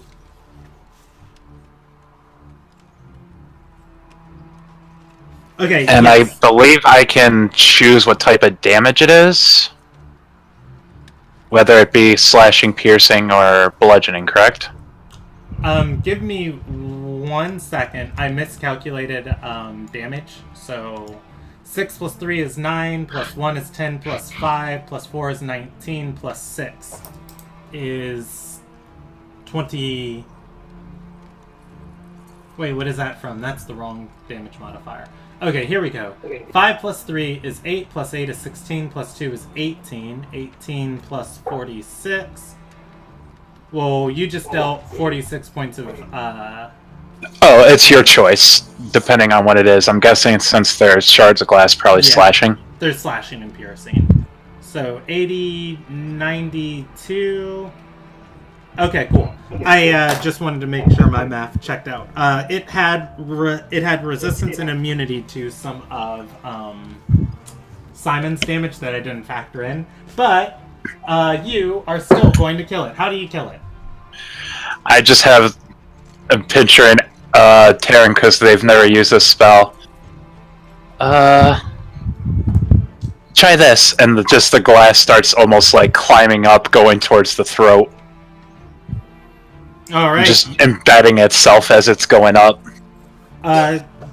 This shambling horror is going to be shredded into pieces as it falls down.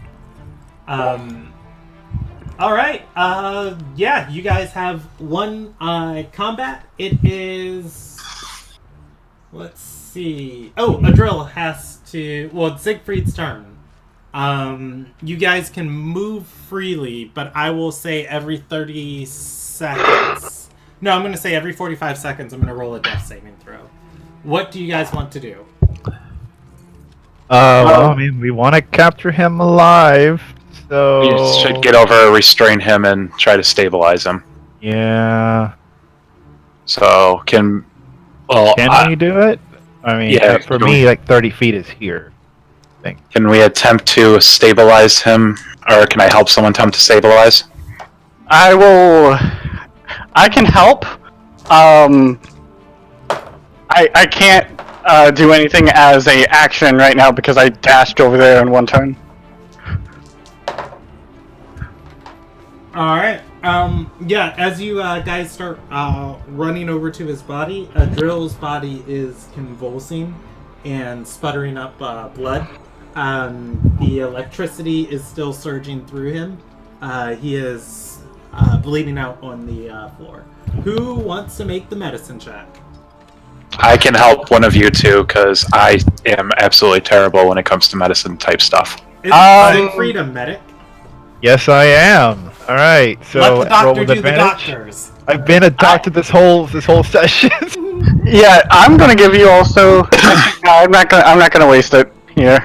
Actually, right. yeah, no. I'll give you bardic inspiration because I get back after a short rest. All right, you are going to you're going to see where the magic struck him. You know, the wounds he already had from the Eldritch Blast. Start bandaging them, apply pressure where you should, and eventually the sputtering stops as you stabilize him. I never remember if he wakes up in hours or immediately from being stabilized. It is hours. Yep. All right. Do you want to roll the D4, Ramon, or would you like me to? Let's roll a D. 1 hour. Of course. All right. He'll regain 1 HP and become conscious in an hour. We need to tie him up, quick. I got rope. Yeah, Vonri's gonna supply the help action to tie him up. And I'm gonna be taking away all of his spellbooks, components, anything. All right. Somebody give me a sleight of hand check. Who's tying him up? Bonvi, use your intelligence modifier instead of dexterity. Okay. If you guys don't have rope, Dralos will supply it off out of his. No, I have rope. I have 2. That's it. Thank you, yeah. Monsieur. Yeah. Okay. Well, if it's an I can tie it with intelligence, which, actually, yeah, my intelligence is better, so I get a +2 to. I actually get a +4 to that. Okay. Is it a sleight of hand check, or is it a... It's a sleight of hand with intelligence. Yeah. Okay. It's the not tying rules from Xanathar's Guide to Everything. And you also get, if you're not proficient, I believe you get your Jack of all trades with this too, because it's yes, that's why I have a 4. That's why I have a 4. Because I have a 2 intelligence, as well as a +2 to intelligence rolls, and Jack of all trades gives me a +2, so... Alright, you guys, looking through this layer, you are going to obviously find that kayak totem that he had on the ground with him, and between the tanks. The other tanks, you can see more of these strange homunculus creatures moving through them, although they're not as big. Some of them are tiny and yeah. That D8 was my me using a peerless skill on that because I really don't want him to escape. That is now a 29 on the way to escape. You find the kayak totem. You are going to find his obviously his spell component pouch. I'm not going to go through all the spells he had prepared. And I'm just taking his books and his pouch. Yeah, instead I'm just going to say you guys can add 2,800 gold as currency of items that, you know, can be traded, like gemstones and gem dust, out of the spell component pouch. What else is down here? Oh, you're going to see, you're gonna read or find a book. So you think you're an evil genius.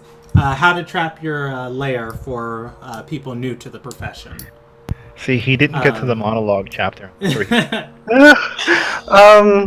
Looking around in the tanks, do I see any like weird creatures in there besides the homunculi? Not in the main tanks, but you said there were tanks along the walls, or are they just on the floor? The tanks are in the middle. The tables are along the walls. Okay. Never mind then. You see fish mutants inside the tanks. Huh. I guess while we have a moment of breath, Taryn is going to use Mask of Many Faces and change to her form. All right. And there is a pile of plants in the southeast corner of the room that are being burned. Some of them are moist, as in they're fresh. Some of them are dried out. Is there anything else of note here? Oh! Is there another door to get out? Or was the door we came in the only door? Yeah, there's a door to the south, if you see that. Rob was talking about what was going on a few minutes ago, so it's probably not been that long. I don't know where I'm. Yeah, it just got to the point where it stopped. Okay. Let's. It was when you were talking about putting on the Mask of Many Faces. Okay. Let's see. So not like maybe like a few seconds. Has it started back up again? Can I just say, this campaign has made me very much appreciate animate objects. Oh boy. My wolves didn't get to do anything. I didn't get to do anything. I was a doctor. I was like, yeah, let's go. I got you guys third level spell slot smites. I'm ready. You guys literally just beat the clock. Like, when I tell you guys you just beat the clock, like, literally. This campaign has made me very much appreciate. Okay, awesome. Walked into the door. Yeah, literally, as you guys stepped into the door, was seconds before the clock ran out on you. Clutch hold person. Also, clutch on that lucky twisted luck. But alright. Alright, so, what was the question? What was I answering? Oh, doors out, and that's what... the staircase. Kypeldon's going to point towards it and say, that leads up. If we head for it, then or if we get to the top of those stairs, I can teleport us out. Alright, it might be good. Would you be able to point anyone the way back here? Because we're probably going to need to have someone look through this place. How big are the staircases, by the way? The staircase? The staircase is 10 feet wide, and it goes, let's see... Can Draylos check it for traps? 10, 15, Actually, I was going to have one of my direwolves walk up those steps to test it for traps. Yeah. That works too. Yeah, Draylos has done enough. Yeah, no. To test it for traps, I'm going to command one of the direwolves to walk up there. Right, it walks up, and then it whimpers in pain. Arr! No, I'm kidding. This room was not trapped. It makes it completely up the stairwell.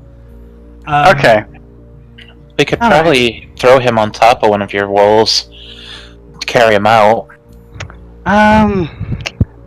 That could work, actually, yeah. Whichever wolf you want, there's 3 left that are not up there.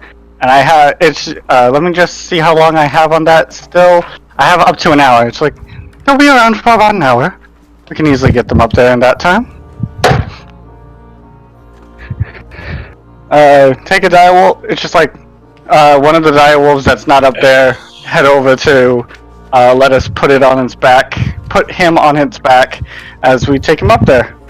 Weird. I can control your direwolf. That is weird. Why can you control my direwolf? It's like, why can you control my direwolf? Taryn's good with animals.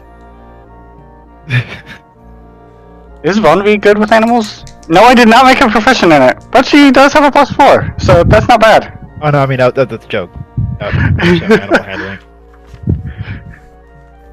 God, imagine that, having 2 different stats for Admir and Taryn. That would be actually kind of entertaining that they're proficient in 2 different things.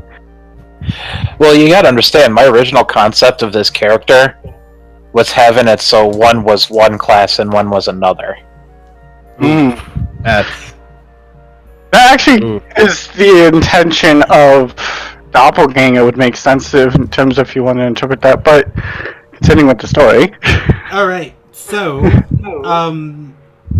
a few more random items you guys are going to find down here as you're going through the stuff. You get a drill spell book. You get a manual of golems. You get a manual of mechanical traps.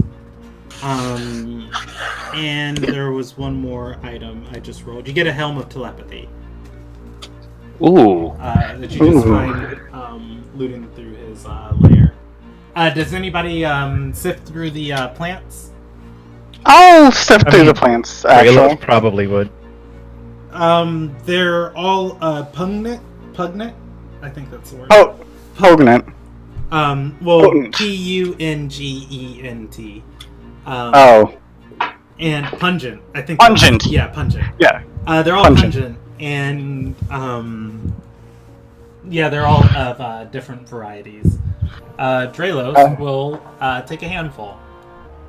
Can I make a nature check to understand what kind of plants these are? You can. I'm going to set the DC at, judging from the smell and looking at them, not very difficult. So it is just below hard. Wow! What the hell? I mean, it would be better if you had better light, if they were a little fresher. It's been a long day. You're tired. Yeah. And just to be safe, I'm gonna pull out the Wand of Secrets and do a quick run over, see if there's anything hidden. I'm tired, and then that reminds me. When we get up there, I'm gonna need either Calican members to scan over my room, or I'm gonna need to sleep somewhere else tonight. Maybe you can get a better room. Hopefully. You can stay in my room tonight. You are not going to find anything hidden here with the Wand of Secrets. Cool. Alright. To a little Nagai, heading up the stairs and teleporting with Kai Peldon. He teleports you guys to the Baleson Sanctum. It is 100% chance. He's got no chance of failure. Covered in grime and blood and dried blood. Kai Peldon is just going to dust himself off. And the University Arcanists watching you guys teleport in. Kai Peldon. Siegfried is. Okay. Siegfried's gonna take a deep breath, finally. That was fun. Except for the part where Matir died. And just looking at Siegfried. Trust me, with time you get used to the smell. Just gonna give her a look. She's lived there her entire life. She should know this. Alright. Kai Peldon is going to gesture to the unconscious Adril and say, lock him in Dila's dungeons. Let her know we found the culprit responsible for Minlor's death. Looking at the party, he's gonna say, you've all done well. He'll see trial, and with any luck, or rather, with luck, he'll be spending the rest of his days in the Sky Queen's dungeons, and without it, he shrugs and says, perhaps an execution. It's rare, but... Well, out of our hands, honestly, I think we could all use sleep. Yes, although I first want to can have one of you send a message to the Calican to have them dispel my room. Siegfried will see if there is a member nearby, call him over, so that that could be relayed. Why don't you just have Simon do it? Looking at the Calican members standing behind him. It's been a long Simon, day. What's going on anymore? Say, I'll pay for you to stay at an inn tonight. I'll handle it in the morning. And he's gonna shake his longsword and say, things all burned out for today. Yeah, that's fair. Although,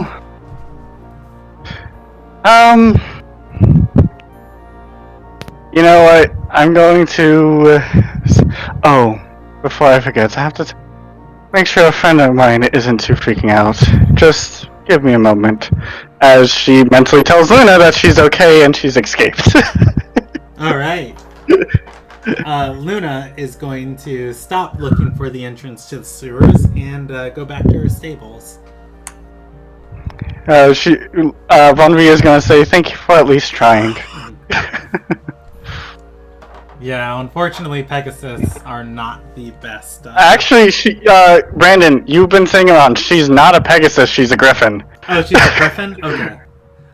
She's a Griffin. Pegasus. No, she can. That's one of the things I can choose from. But no, she's a Griffin. Unfortunately, Griffins are not much better at locating manhole entrances and wading through sewers. No, but they're much better at breaking into them.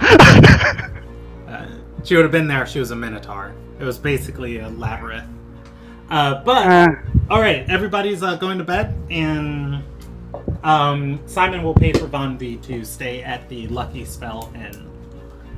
I mean, we could always just stay in Dralos. Or Dralos, Admir's room. Or Dralos, too. He has a room, too. I actually have to roll a hit die to see my increase in health. 4. Oh, yeah, we leveled up now, finally. We can do that. When did we level up? 2 sessions ago. Oh, wait, we didn't get XP yet for Brandon. Yeah. Yeah, I don't know if tonight is going to level you guys up, but... Oh, no, I mean, like, a while back, since it was still the same day, I didn't level myself up yet. Okay, fair. Yeah. All right. Yeah, you guys will have the opportunity to do that. You guys, if you want, you can level up next session, and I will let you guys take the effects of your levels, because, I don't know, you might level again. That homunculus was based off a mummy lord, so it's kind of strong. Yeah, that's why I was holding off. Like, I remember the longest day of Father A, so... Yeah, that's fair. All right. So, yeah, that is the 28th. A drill caught. A drill went down like a bitch. Hey, he got Matir killed. I'm counting it. That was part of his. That was part of his CR. The expectation that you guys would have 2 encounters before you got to him with the traps and the and the slimes. If he was the only encounter you guys were gonna fight down there, he would have had like 100 more HP, like a 9th level spell slot. Oh, I'm sure. But oh boy. All right. So the rest of the night of the 28th is going to pass uneventfully. Everybody who wants to complete a long rest will be waking up just a little bit later. It is the 29th of Hunter. What do you want to do? I think you guys are the first group to reach the 29th too, so I'll roll you a weather die. In this region, at least, because I'm sure different regions have different weathers. Yeah. It's always sunny in Alonajai. You guys can tell me what you want to do, and I will tell you the weather after I remember the page the weather die is on. Siegfried might go with Dralos to go to somewhere to see about what can be salvaged, like what can be done for the scraps we have of the adamantine. Like if it's good to sell, if a weapon can be forged, what kind of armor can be forged, like how much that would cost and all that. 10,000 gold. Alright, here we go. Weather for the season. 6. Normal for the season. Alona guy's on the equator, so there's not really much of a season other than pleasant. Summer. No wind. And 20. Ooh, heavy rain. Alright. Oh, good. It gets to wash away the grime if you guys didn't get to take a shower last night. Draylos, there better be damn it, Admir, there better be a shower in your area. Oh boy. We have Actually, something. yeah, we do. I'm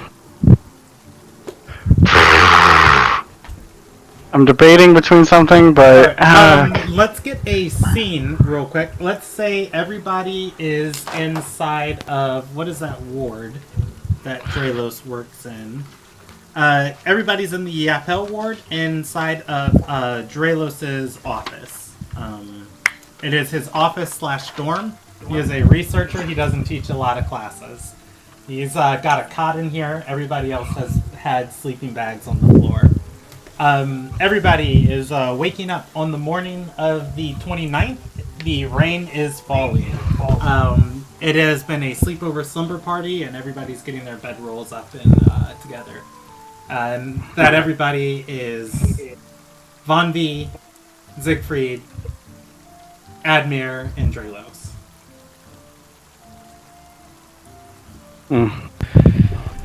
I think we've found our niche, our way in combat.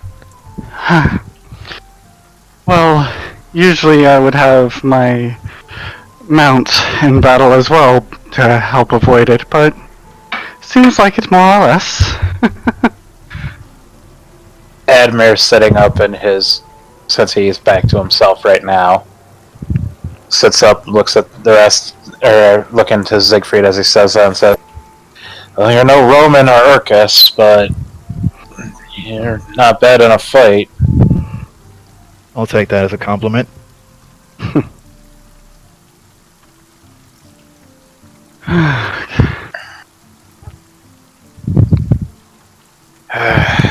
We should probably report to Dila and see what's going on now.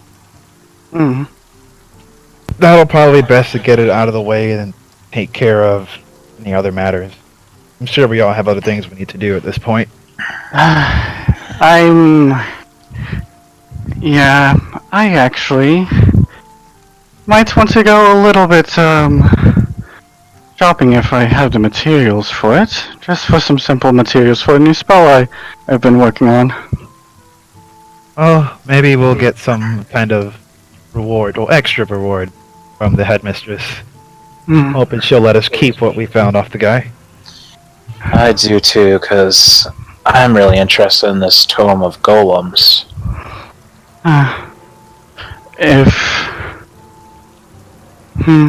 There's a few things that he had that I wouldn't mind taking a look at. That helm, or might be interesting for me at least. Brandon, was that thing you said about you want to be an evil overlord book, was that real? Oh, that wasn't the name of it, but yeah, you would find a manual of traps. Okay. It would aid in the construction of traps. And, okay, I had that as a separate thing, and I was like, it'd be hilarious. Like, what? I want to know where he got this from. How to be an overlord for dummies. Draylos, you could probably make use of that tome. You're good at disarming them. Maybe learning how to make some yourself would be a bad idea.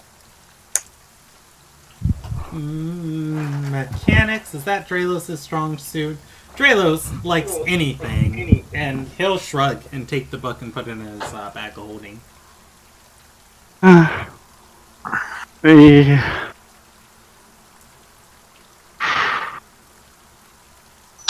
I'm trying to think of what else was there that Vonvi would actually be interested in. Nothing really comes to mind. Let's go talk to Lady Winrona, and we'll go from there. How's that? That sounds lovely. And hearing Dane, shame.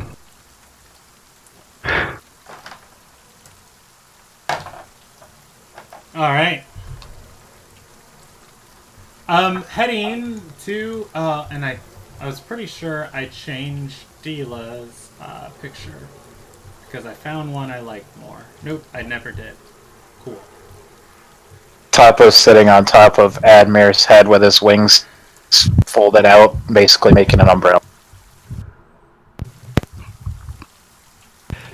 Bavaria is hiding in Siegfried's coat.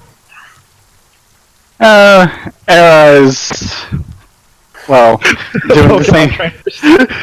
Era's actually hiding in Von's coat as So many familiars. only I think mine is one of the few ones that's not a demon. Oh, mine's celestial. Mine's a pseudo dragon. All right. Mine's a fae. Actually, no, got mine's them all covered. Heading heading to Dila's tower. Let's see where she is. You are going to find her. She is in one of the library rooms of her tower. These the tomes in here that she is reading through look incredibly old, like they haven't been in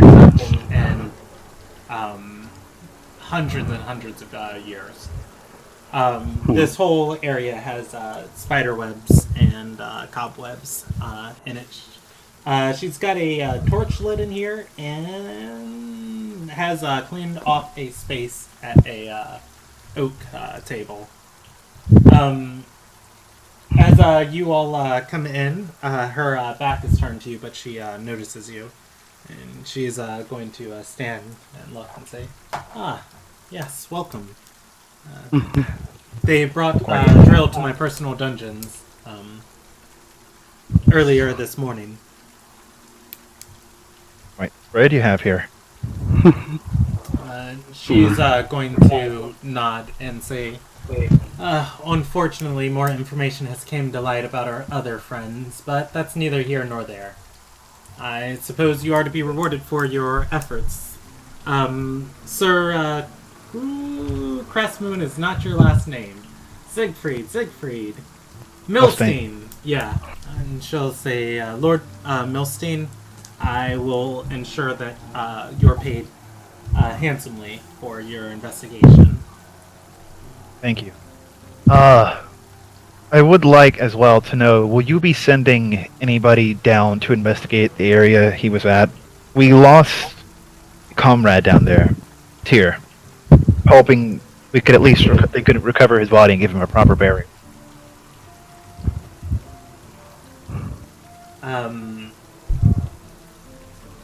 She is going to nod and say, we had those, we had the paths to that part of the sewer, and the running water cut off years ago. I'm surprised anybody was even able to find their way through those tunnels."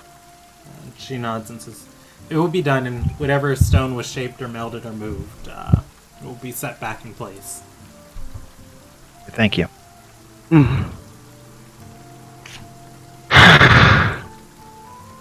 Has he awoken yet?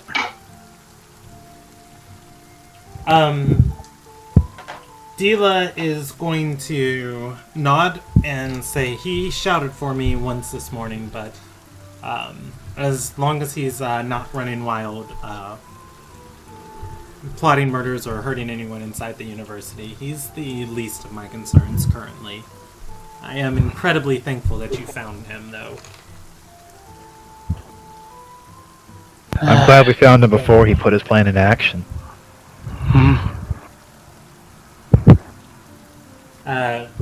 Oh, that reminds me.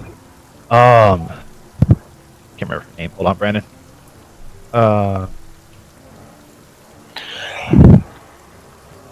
you guys remember the name of that person he was working with?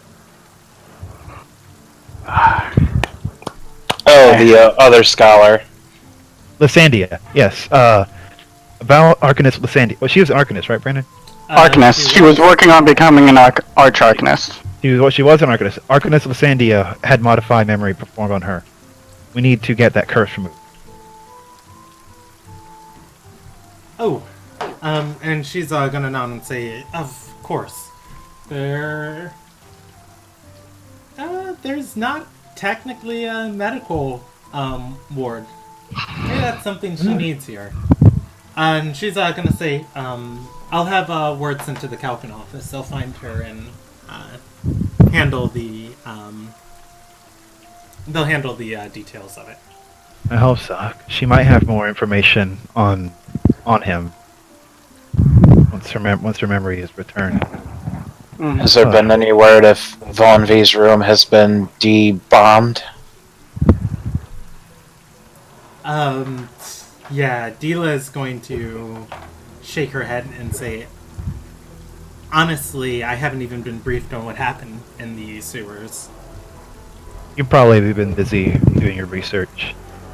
That's understandable. So you said some new light was shed on Elena's and her group. What's the new light? Dila is going to nod and say, yes, the other group that you, that met with us the other day, they found 2 contacts in the Tide Gate who might have information on,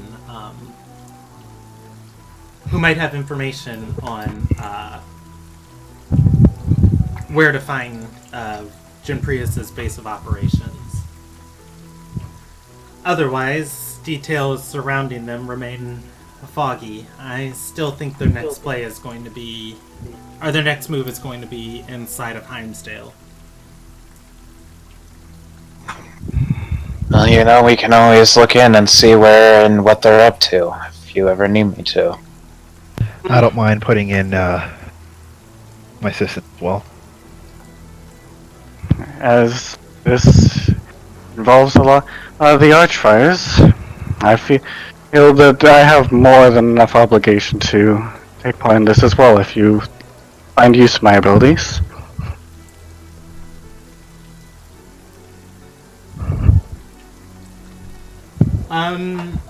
She is going to nod and say, there's some things that they need for their plan to work. I've thought over long and hard on what they've been up to. If they do indeed have Lilia's body and they're trying to infuse it with some sort of power, obviously this goes against the goddess's will, and that's the only reason Jim Prius would be hiding something like this. If they're transporting a god in this way, the only way they'd be able to keep her in line is if they had something to deal with the nearly infinite wills of divine energy at her beck and call. It needs something that can consume that energy.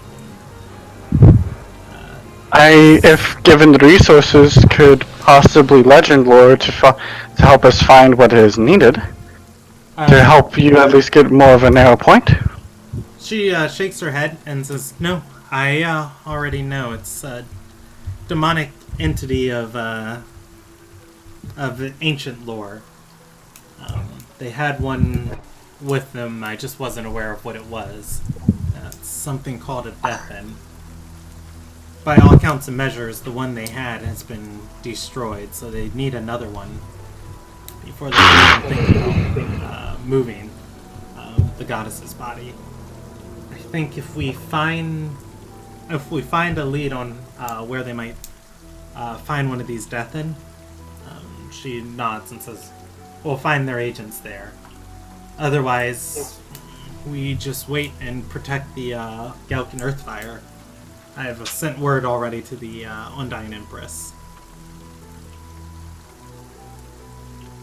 And I'm guessing that's where we step in, correct? She is going to nod and say, "Jim Prius is getting desperate. I have no doubt his methods will get more extreme and more dangerous."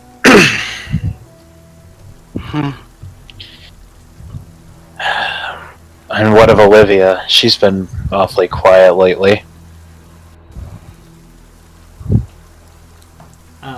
Dila is going to nod and say her only job was to... her only responsibility was to keep me restrained. And as far as I know, she's lurking somewhere in this university, waiting for me to step foot outside of it. As long as I stay here, she stays occupied.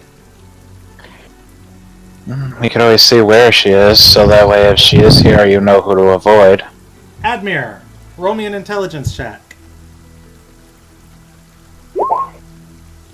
It's an 11. Oh wait, you can add your history modifier to it if you're proficient with history. I am, so that turns that into a 19. Or no, 16, sorry.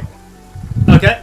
You are going to remember a conversation you witnessed when you were staying with Lyra. You were scrying on June Prius, if you remember, inside of your Yep. Olivia specifically stated Dila knows that she's lurking in the university and is not coming out of her tower even 1 foot, and that she's wasting her time in the university. Presumably, Olivia has left the university from your perspective. Okay. I also heard that they were trying to replace Ayman Solomon. They were going to have Terror Cry do that position, correct? Yeah, that was when Terror Cry was alive. Yeah. Rip. The dream. Well, I can tell you this, Dila. I don't think Olivia's here. I've done a bit of spying on my own time on Jim Prius and the likes. And Olivia knows that trying to catch you while you're here in your tower is a fruitless effort, and she wasn't going to waste her time doing so, as she stated. If you're saying they're looking for a death in, is it possible they sent her to search?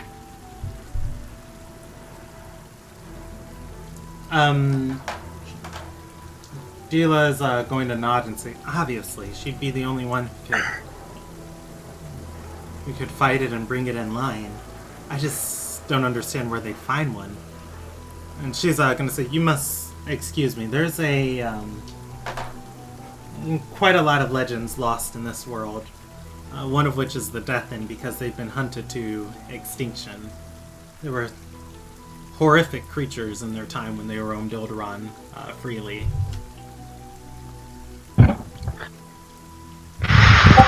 Can I... No. No, that wouldn't work. I'm gonna pull out Shattertooth. I'm gonna sit down at the table across from Dila. And I'm gonna look at her and say, well, let's find out where they're looking.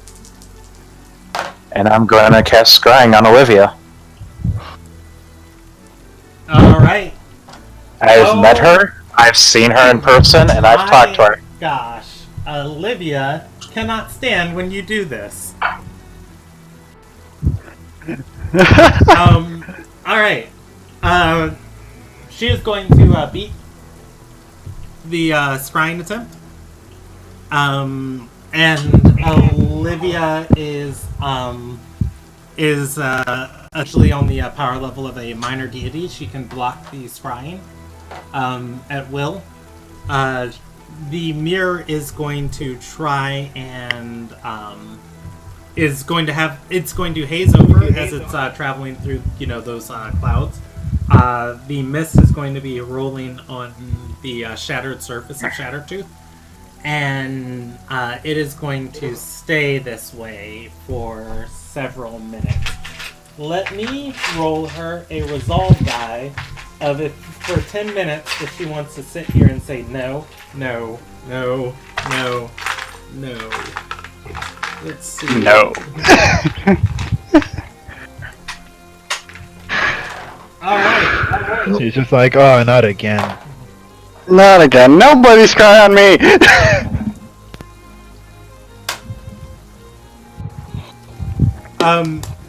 You are going to see after about 3 minutes, you are going to see the mirror surface. You're going to see the mirror surface, the haze, fade away. On it, you are going to get a scene. The mirror is not tracking Olivia. She beat the chat. However, it's still you still see where she is, and you see her walking by on horseback. There is another individual with her, and let's do this. There we go. Oh, I should probably remove this too. Here we go. Give me 1 second to set this up.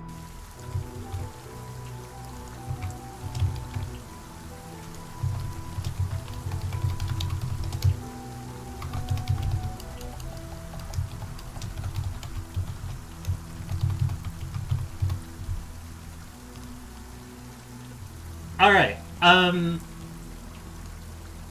You are going to see her riding on horseback. She has got her cloak up. She walks by the sensor, and she is going to stop and turn her horse towards it. And she is going to say, "I'm going to find you, and I will murder you. I will reap your soul. You'll never see the bridge, and you'll serve, and I will ensure every second of your miserable on life is suffering, and I will shove that mirror through your throat, into your stomach, and rip it out, and do it again." The boy following her is going to stop and say, I was just asking why we had to go. She's going to say, "Not now. We are being watched." She turns her horse and keeps walking. The sensor stays in place. Admir, hearing all this and everything, just kind of looks up and starts laughing out loud. I think I pissed her off. You think? How many times have you scryed on this woman? Me personally? You and the other you. Oh, Taryn doesn't really use the mirror much. She doesn't like it. I haven't scryed on her directly, but I've seen her in visions.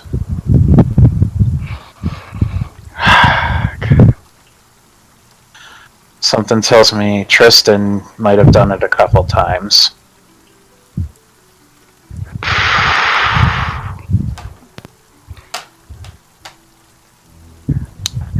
But I think she's riding with some young boy. Is it possible they've already found their new deathin? Judging by the fact of why we have to go and he's so confused, maybe. Svanvi. Mm-hmm. As Admir is talking to you, you are going to see something happening on the mirror surface. As I guess Admir's just like holding it at his side. Mm-hmm. What is happening? If Admir picks the mirror back up and focuses on it again, you can perceive through the scrying sensor. There is that boy, whoever was riding horseback, is appearing, or is on it. He's going to he's waving at presumably what he thinks is the sensor, and he's going to say, hey, who's there? Saying it over and over again. Interesting. Yeah, you're not going to be able to communicate with him. And is he smart enough to know how scrying works? Come on. Come on, kid. I know you. I know you as a player, not as a character. He's not. He rolls a 9 on an Arcana check. Fuck. Damn it. And yeah, he's going. He is our Dorian. He's going to look over and say, "I'm coming." He's going to say, "Whoever you are, we're headed to the nearby port. We're going to an island in Galkin." He looks over and says, "Come quick!" And he's going to rear his horse. And well, looks like we have our location.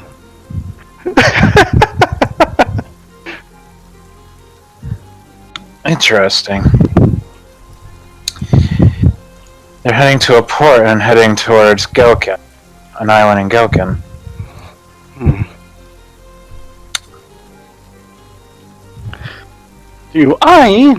Are there any teleportation circles near Galkin?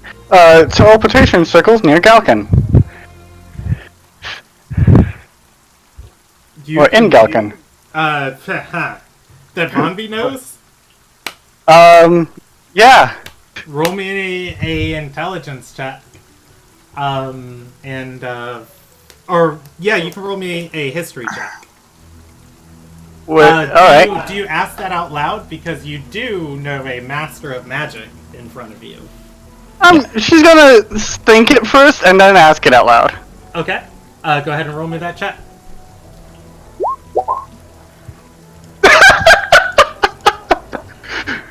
Yeah. So you are going to know the Undying Empress, the leader of the Darkened Veil, regularly sends emissaries to communicate with Dila, as they are personal friends.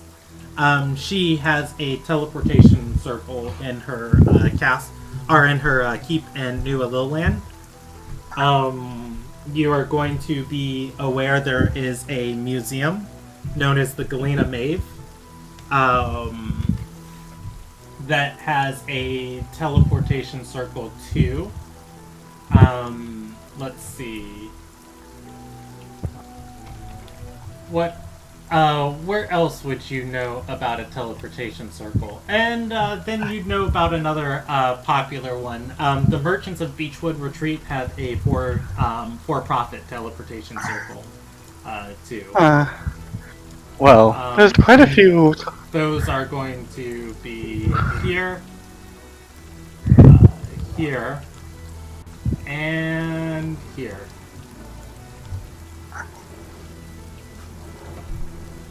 Huh.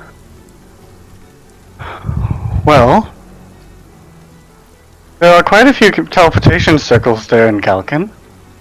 I could possibly try and take one of those to there and get there quickly, if he really wants us to go there so quickly. Well, if they're heading to the docks, that means they're traveling by boat. Yeah, Dila is going to speak up and say, it doesn't make any sense. Olivia could teleport all over Ilderon. Why would she take a boat? Perhaps. Undead moving over running water, it's extremely difficult for them. Perhaps that is the only way she can get to where she needs to go.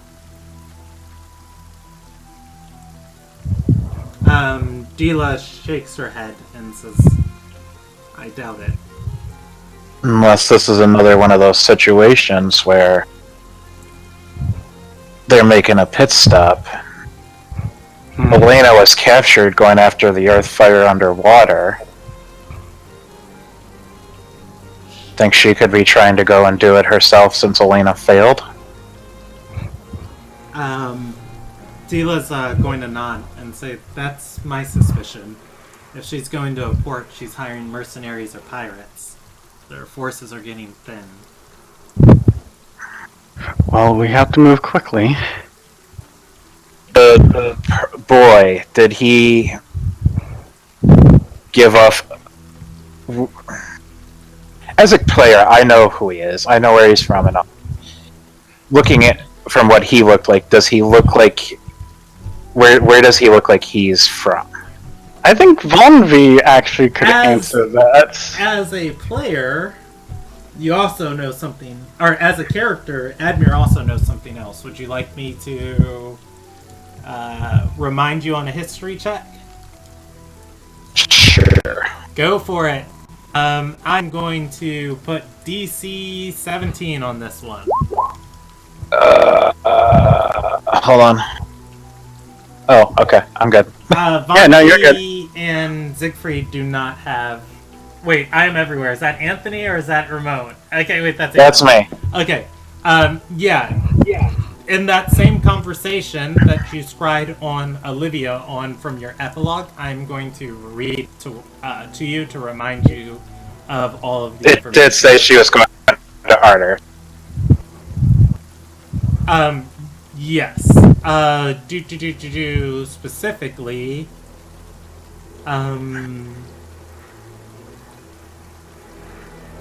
here we go.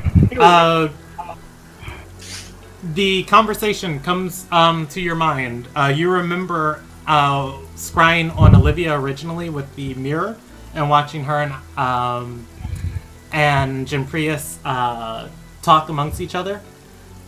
The words of Olivia, or rather the scene of Olivia gritting her teeth and responding to news about Iman Solem's death, and she said that coward's only job was to stay alive, and he couldn't do that.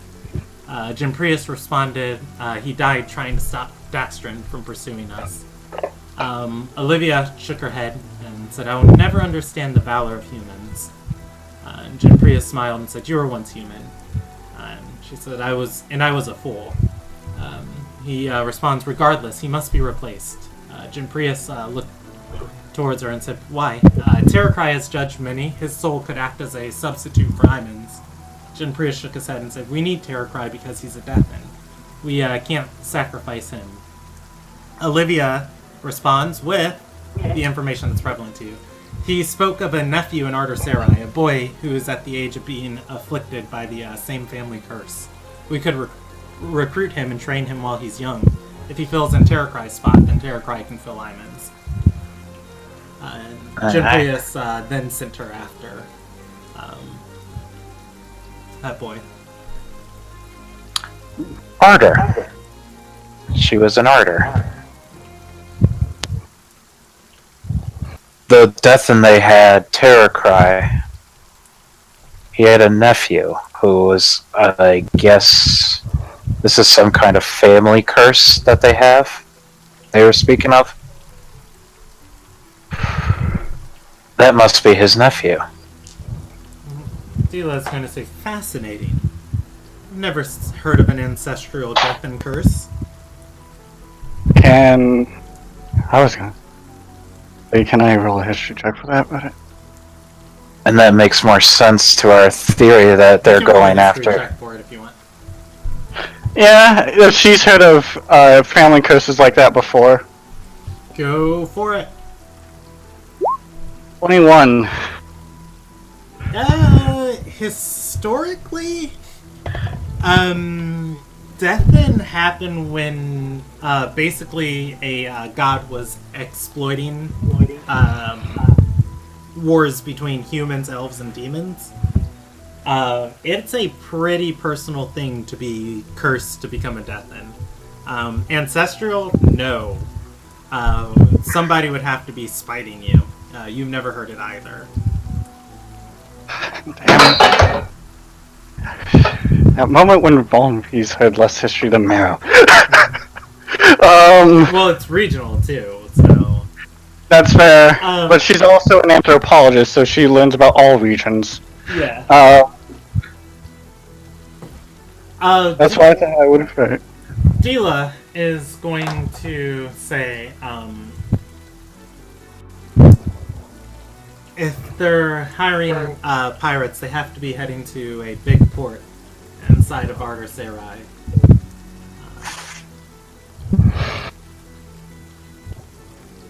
And she'll roll a history check. And she's going to say, the Ardorian Navy docks at Gwir, so it's not Gwir, and the southern seas are too well roamed by Nazaram. The abandoned fortress of Eastwind has a major port around it.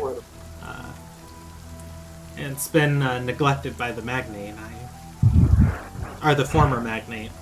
I'm unsure of its current condition, but I'd surmise that's where they're headed. Well,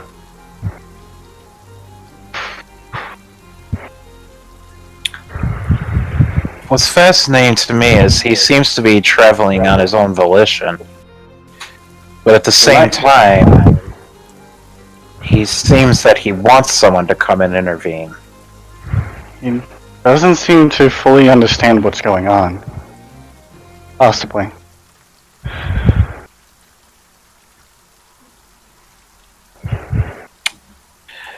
Diva's going to shake her head and say, I know not the boy. So, Lady Winrona, what's the call? Should we head to Gelkin?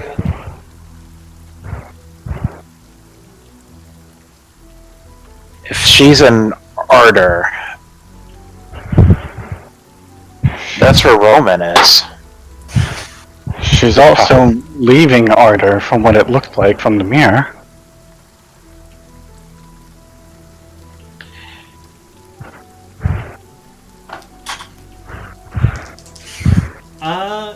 Dila is going to say, your lives and your choices are your own to make.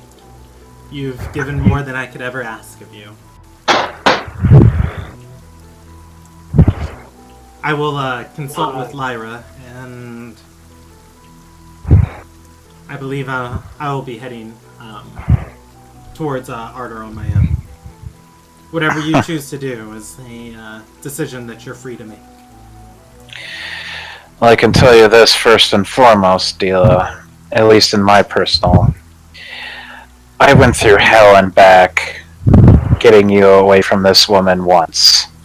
I'll be damned if I'm going to let you go after her by yourself. She's going to shake her head and say, it took 7 of them last time. Now there's only 5, and a wounded Arcanist. I'll be fine. I don't think you're going to be winning this argument here, Dila.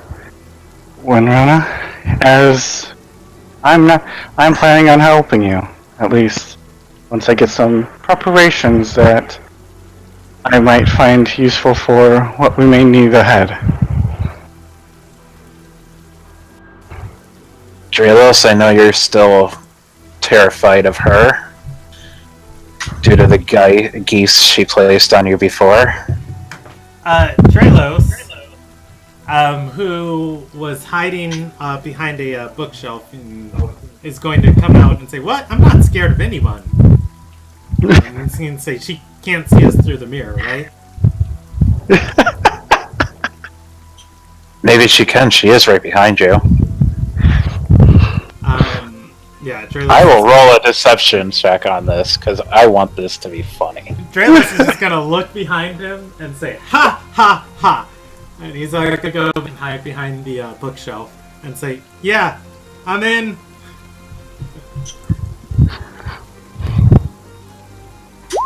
Siegfried, Interesting.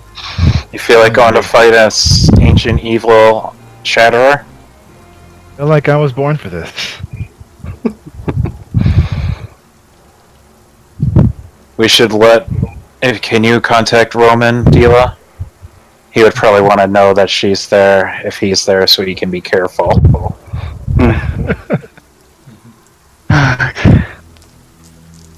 Dila is going to... Let's face it, she's not very happy with any of us. She's going to shake her head and say, I'll keep an eye on Roman if I happen to encounter him. But She's going to shake her head at Admir and say, "You weren't in Olivia's lair. You can't comprehend the loss he went through. I'm done asking people to sacrifice when I can sacrifice the greatest thing there is and be perfectly fine." But would your daughter want you to do this? Are you kidding me? Her and her daughter are basically the same person in that aspect.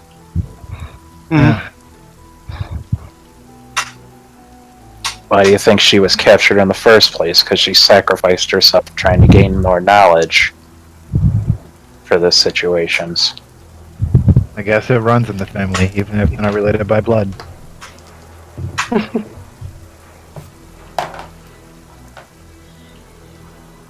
You guys are going to hear something echoing through the tower. With my passive perception, do I understand it? Passively, no. You can make an active perception check to make it out. Why not? Be entertaining. Way worse. I'll give you a D4 on top of it.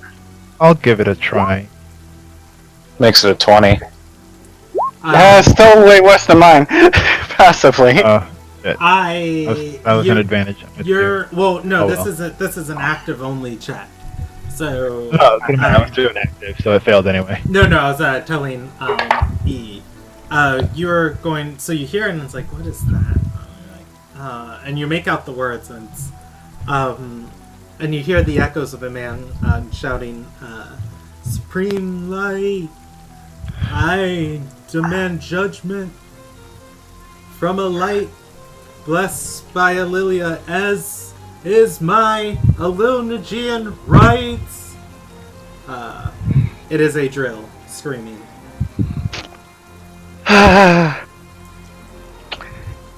Adriel wants his rights. You could hear him? He is loud. You don't need spell components to cast thaumaturgy. And let's just say a lot of my students had quite a hard time trying to cheat on tests.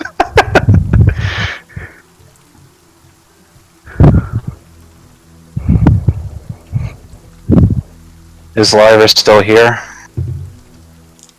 Is Lyra still here? She is going to say she took over lectures from the from the Sky Queen for me. If he wants his damn Alilnagian rights, I'll go down and talk to him myself.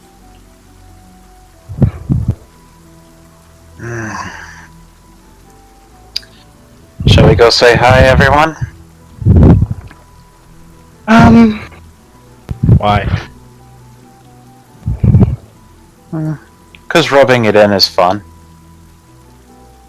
You all can go ahead and rub it in.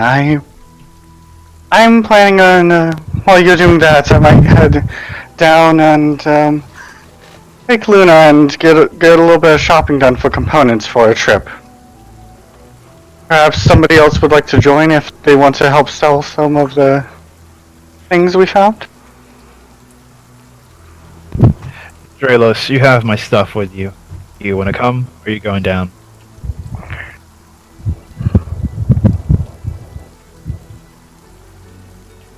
Oh, I'm sorry, I'm controlling Dralos. I was like, come on, dude. Dralos is, he'll nod and say, I'll come down. Stepping out from behind the bookshelf.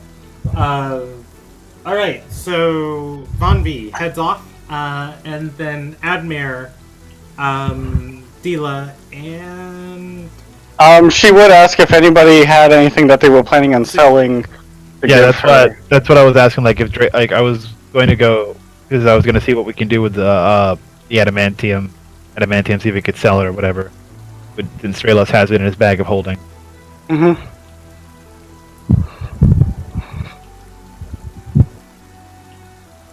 Or if he's going down with Admir, I would go down with him. I was gonna go with him.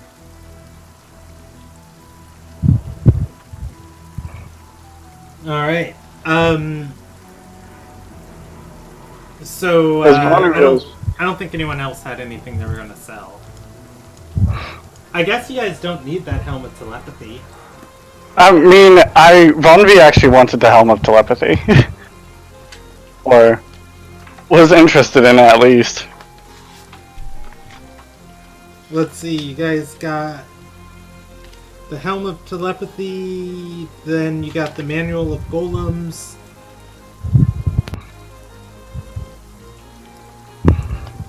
You got the gold, the spell book, the manual of traps. We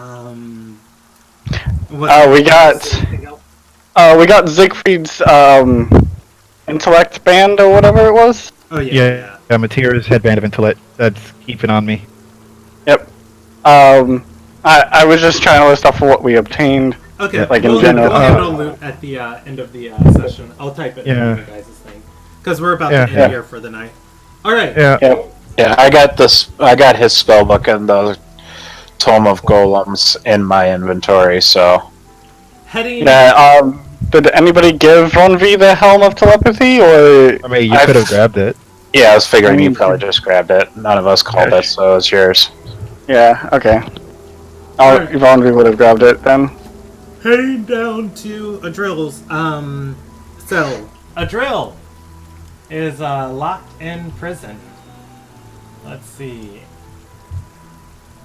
Following Dila when Rona down, Adril's voice is echoing through the chambers as he is shouting, I demand my rights as a little Nagian to seek judgment from a light blessed by Alilia's will. As you guys get down into Dila's dungeons, Adril is tied to the wall. He is manacled, his hands and feet. As you step in, he is going to grimace at Dila.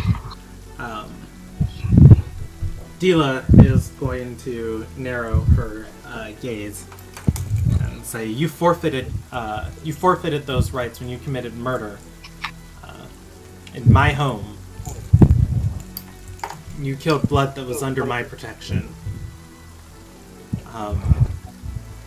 Adril is going to say, you wrote the Tenets of the Sea? I believe those were the, that's the one Dila wrote. Hold on. I can actually get this, because he would know. He is going to say, you wrote the Tenets of the Sky.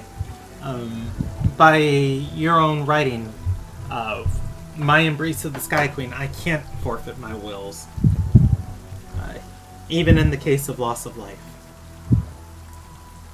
Dila is going to roll her eyes and say, don't quote archaic law here. I'm still deciding what to do with your fate. And Drill is going to say, and suddenly you're my judge, jury, and executioner? The executioner will probably fall under my hands. If you don't watch your mouth. He is going to say, never forget this. He looks at each of you and then to Dila and say, you're a tyrant hiding behind grace. And you're a murderer hiding behind us. And he's going to say, do you know how many lives I saved? If that device had been created, Minlor and Kaipeldin could have killed hundreds of Ardorians in seconds. Do you know what would happen if somebody else got a hold of that technology? Do you know what's currently going on in Order right now? He's going to nod and say, yes, they're fighting a war against each other.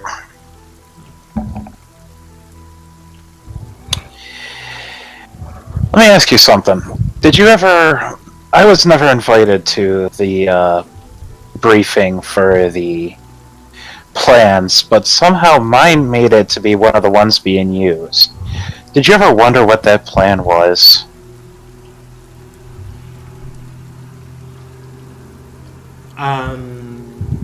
He is confused as to what you're talking about. And he's going to shake his head and say, did you submit a proposal to the Supreme Light? You could say that. Right now, there's an emissary in Ardor trying to cause a ceasefire. Their bomb wouldn't have been used because it would have never been had an opportunity to been used. What you did was a senseless murder against someone who who morally you saw as someone different. Taking one life for your moral choice or taking hundreds is the same thing. Not to mention, your actions caused the death of one of our comrades, so there's a second life, and nearly killed the rest of us. He's going to look up and say, You're seeking peace? Why do you... Go ahead. Why do you think we were so insistent on stopping you? If with your actions causing a hay fever here and everything else, it's taken away from what we're planning and trying to accomplish. You thought you were doing something good, but all you've done is caused more issues and taken up more time than necessary. We could have been out there stopping this and stopping the true threats of going on in this in this plane and of existence.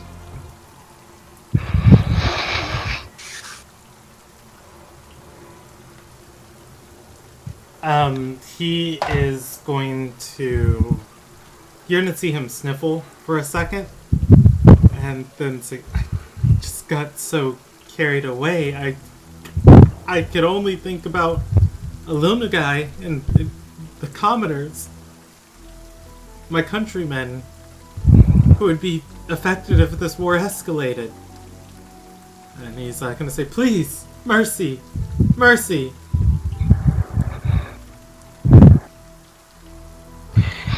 You killed Menlor. You tried to kill us. You used one of your people, someone here who you were claiming to be a friend, destroyed her memories, and planted false ones. And you're still trying to claim mercy and that you had the high ground for all of this? He is going to nod and say, I only did what I thought was right.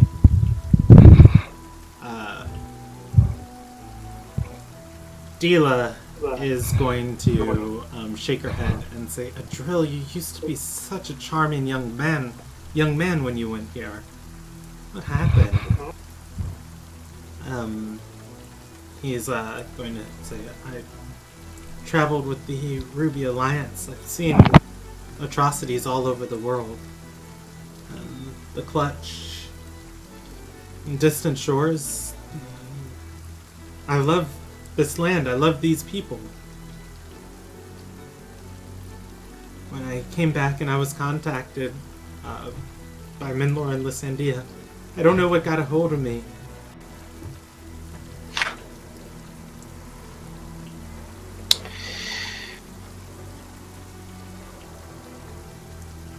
I believe this is enough of a confession. How about you?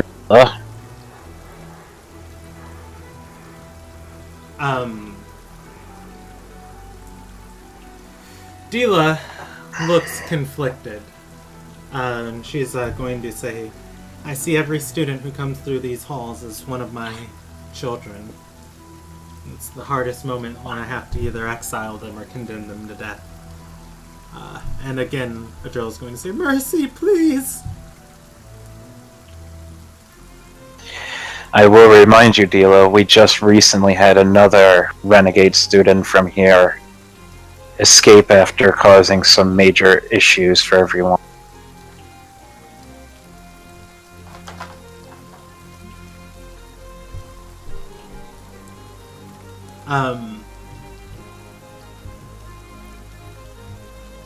Dila is going to nod, and she is going to unlock the cell, and walk in and start undoing his bindings with a key. And she's going to say, "As horrific as your actions are, I don't want your life, Adril. The life of a Sarai is so fleeting. Go live it out in distant lands. If these are the lands you love, I can see no more fitting of a punishment than to banish you from them." Adril is going to fall down on his knees and start crying and say, "Thank you. Thank you." She's going to say, "Use your intellect for something greater than what you've done with it. There's just as Admir has spoken, there's another student of these halls out there roaming the world. If you bring her back here in chains, your exile will be annulled. And your honor restored." He is going to nod. She's going to say, "I'll let the Kalkin know. You have 2 days to leave the country." Again, he nods. Should I give him back his book? You will have to teleport out of here. Dila's going to shake her head and say, "No, Kaipeldon and him were close. I'll have Kaipeldon teleport him somewhere where he can start a new life. No mementos from your old one." Adril is going to bounce. "It's more than I deserve." And she nods. I'd say you got off lucky this time, Adril. Adril... You should take this opportunity to rethink your life choices. Remember when I said morals or someone's morals aren't always the correct thing to follow? What you see as right, someone else might see it something than an act of selfishness. Take that to heart. He's going to nod and say, "This student, it's Elena, isn't it? A hunter to the end of Ilderon. I will have your faith again. I'm sorry."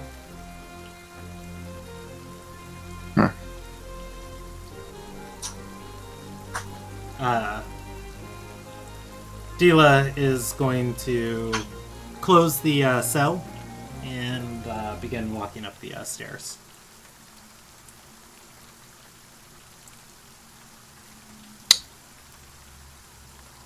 You're too nice sometimes, you know that, Dila?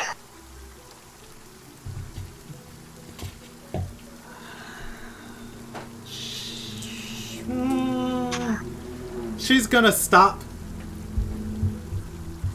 and look down from the stairwell at you and say, "I'm a tyrant. Grace is my guise." And she's going to chuckle and start walking upstairs.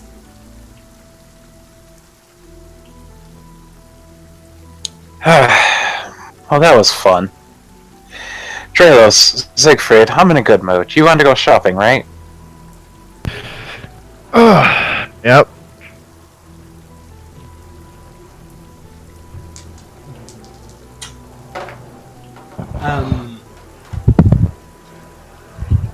Before you go, Adril is going to press his face to the bars and say, wait!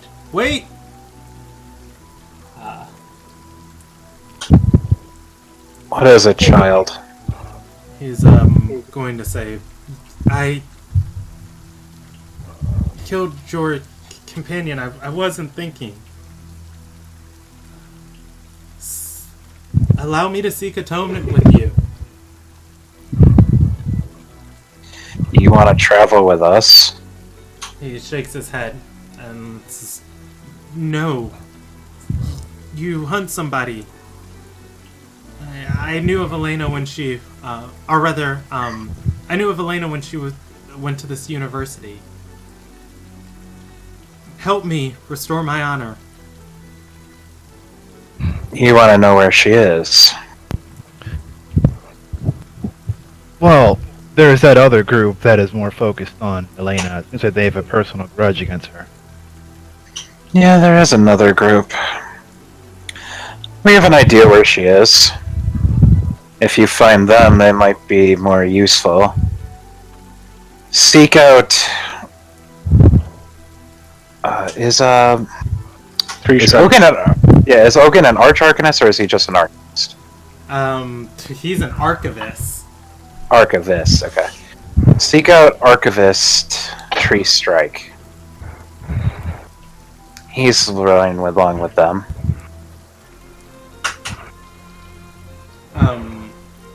He is going to nod.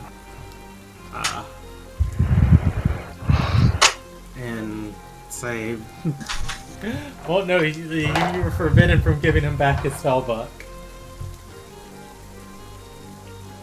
And you know what? No, he's not going to ask anything else. He's just going to go sit in the corner of his cell. Queer. I believe is where they're heading next. Oh, he's going to say, I've had dealings in Gweir. Maybe if you can tell them how useful you are, they'll take you with them. Since you've traveled to there, as you said, tell them you can be a guide. Maybe that'll convince them.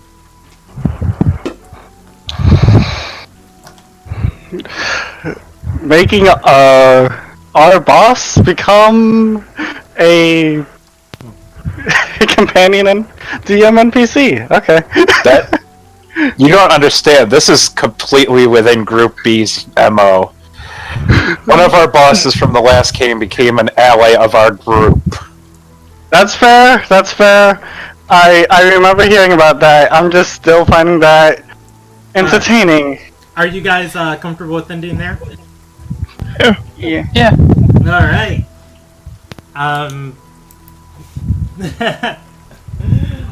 The world's greatest villain continues to be unable to execute people, as Rob would say. All right. Yeah. Let's do experience. I didn't give you guys experience for those slimes, did I? Because I think I was going to do it all together. Yeah, according to the recap, it said that XP was pending once everything was done, and inspiration and everything. Alright, so just hang tight for a second. If you guys want to talk amongst each other, it's going to take me a second to calculate all of this XP then. Well.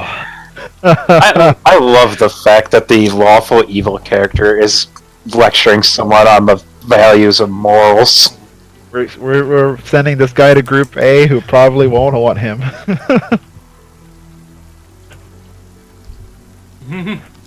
Group A takes people who are unwanted. Oh yeah, they're truly trustworthy. Uh-huh. They You forget the believe- blue band was a thing, so... Yeah, I know, exactly. Ignore the blue band, it's fine. We can't ignore the blue band, they're coming here. I feel like you guys that starting next session, you guys would probably just end up meeting Vaughn to make it simplistic for everybody. Vaughn, you guys would just be meeting Vaughn at her stables on the way to the shopping area that you guys were planning on going to. She was already heading over there, but wanted to stop by the stables first. Sure. Just to make it simplistic for Brandon for how the beginning of next session's probably going to start. Everybody go their own way, each individual person. Go your own way. You can go your own way.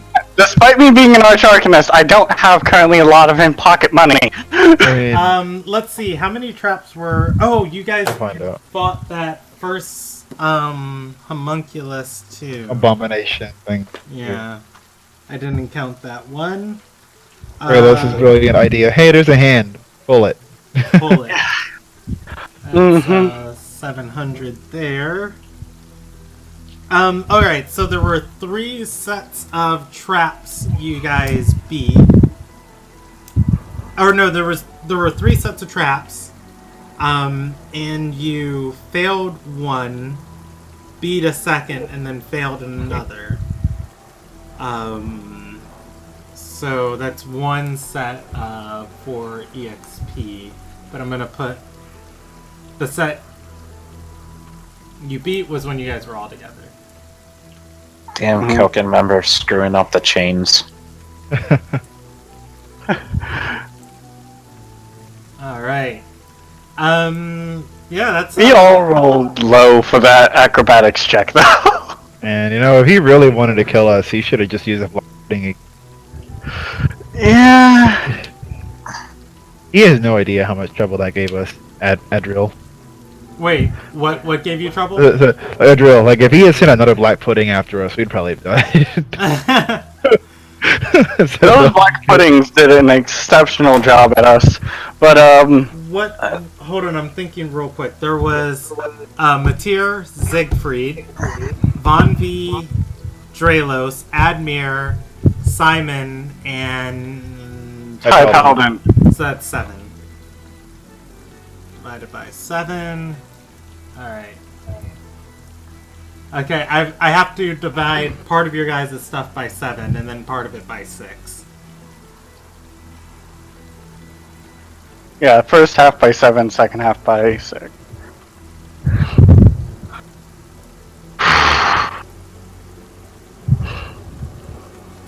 Alright, 3, 5, 6, 6. I'll just make that 7. Anthony, wasn't Group D supposed to protect Weston? Yeah, no, Wasn't Group D supposed to do a lot of things?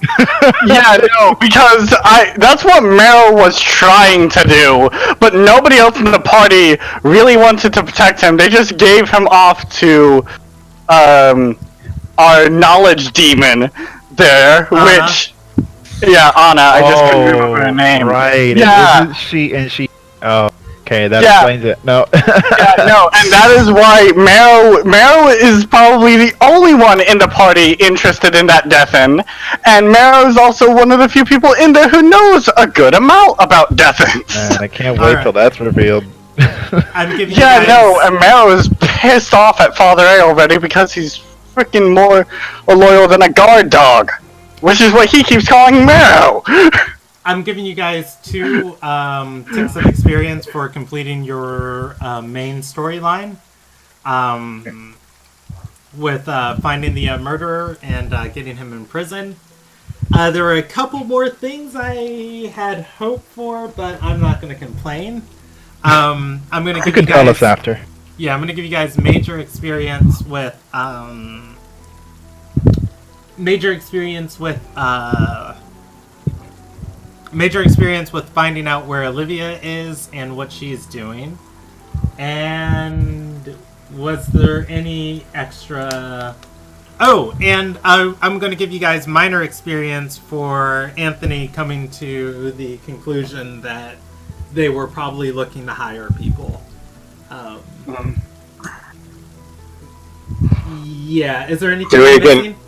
Do we get anything for pawning a drill off onto Group A? No, you do not.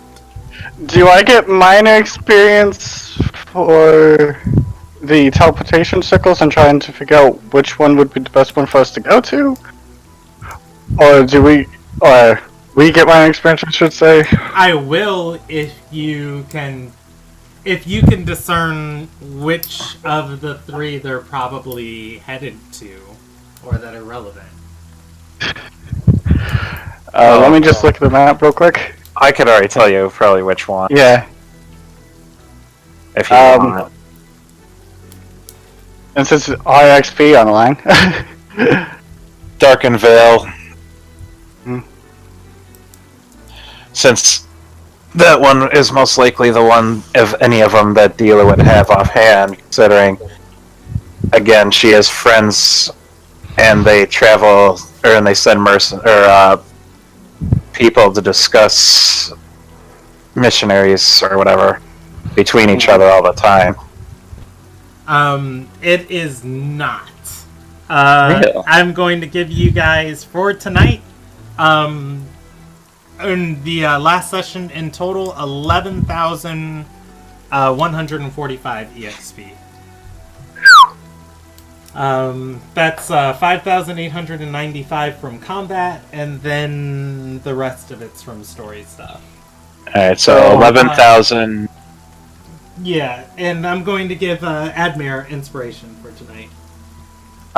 Any inspiration from yesterday, or no? Because you didn't bring up inspiration yesterday either. No, I don't remember. Well, last session wasn't a lot of roleplay. It was just combat and dungeon crawl. That's right. So it's 11,000. How much, Brandon? 11,145. All right, and that is where we're going to end for tonight. We are level 15 now, I believe?